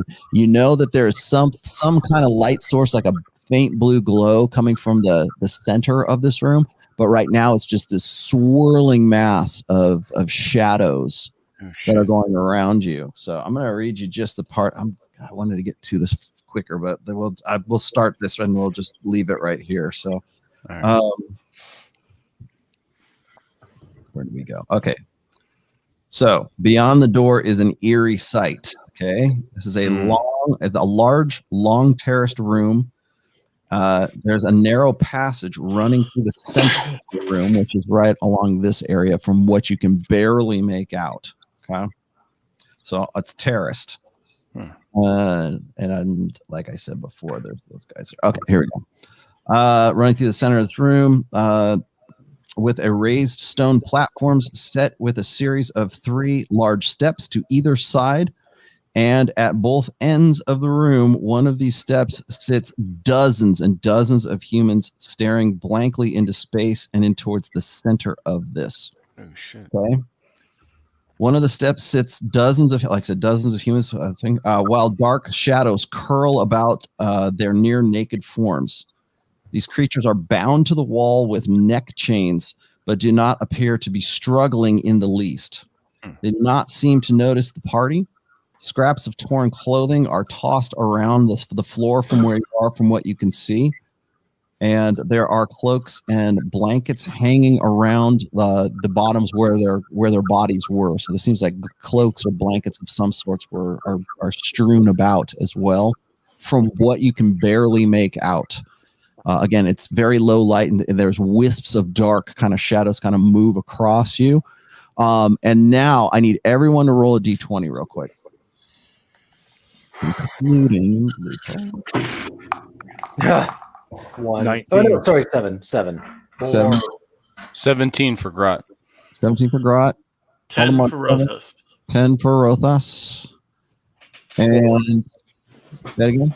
4 for Gray. 4. Okay, and Lupo was a 2. Blodgett, what'd you get? 19. 19. Okay, Blodgett is unaffected, as is Duncan, oddly enough. Grot, what'd you roll?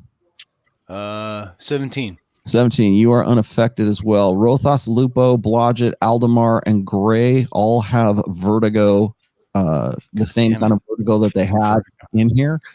And it is very hard to concentrate while you're in here. Grot, you're okay. Duncan is okay. You can see that he's all right. And who else? Did I say Blodgett was okay? Yeah. Yeah, okay. So you 3 can act. Gray is, you guys are disoriented at this point. Lupo is shitting his pants right now looking at all of this. You know, if you look at the thumbnail and the face of Lupo, that's what his face looks like right now. Holy shit. Oh, fuck.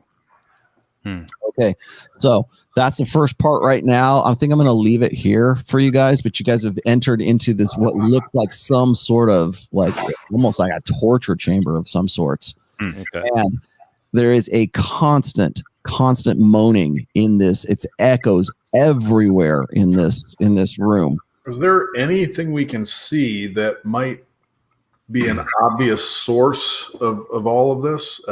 For right now, well, for you, Gray and Rothos, and well, actually, Duncan's okay, and Lupo and Blodgett, you're just trying to get your bearings right now. You don't know where Blodgett's okay would be, but Blodgett's okay, yeah. But you don't know where any of this. You don't know where the source would be.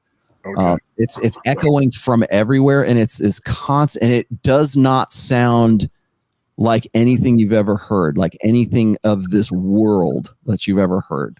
Grot is fine. What's that? Is Grot fine? Yep. Grot's okay. Yes. Grot's fine. Duncan's fine. Blodgett's okay. Everybody else is disoriented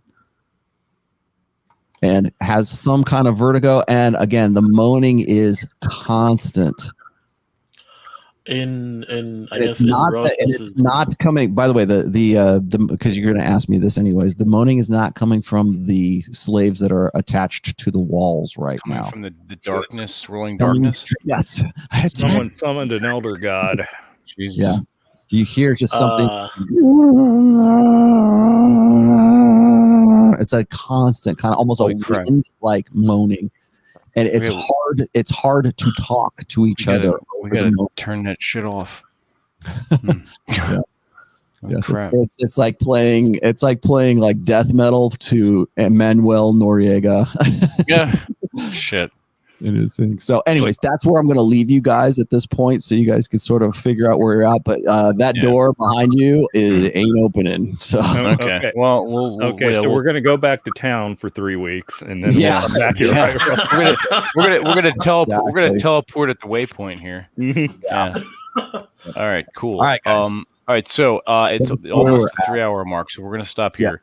Now, the next game, if everyone does not already know, we're splitting this up. So I know Raw's got a lot on his plate. Drew has a lot on his plate. So Raw's going to be running a game once a month, and Drew's going to be running a game once a month. So the next game will be a new campaign starting with Drew, and then follow the next, whenever we have it set up, we'll be back to this Raw's campaign. So we're going to are we going to roll up new characters for Drew's thing, or are we just gonna Yeah, we are. Yeah, we're going to do, I think, something like 5th, and I think we're going to stick with AD&D. Okay, sounds good. If AD&D works for everybody, AD&D first edition. Yeah, let's do that. I've got let's be purists. Exactly. So I'll start a new email thread as far as that, so we can figure out what we all want to be. Cool. And our characters and whatnot. So, all right. So having said that, everyone, thank you in the chat for joining us. Everyone, thank you for listening and watching later. Thank you as well. And until next time, TJ, take us out. Guys, keep the wine flowing, keep the lead shooting down range, keep the fires burning. Don't take any wood nickels, and don't drink all the rum. Yeah.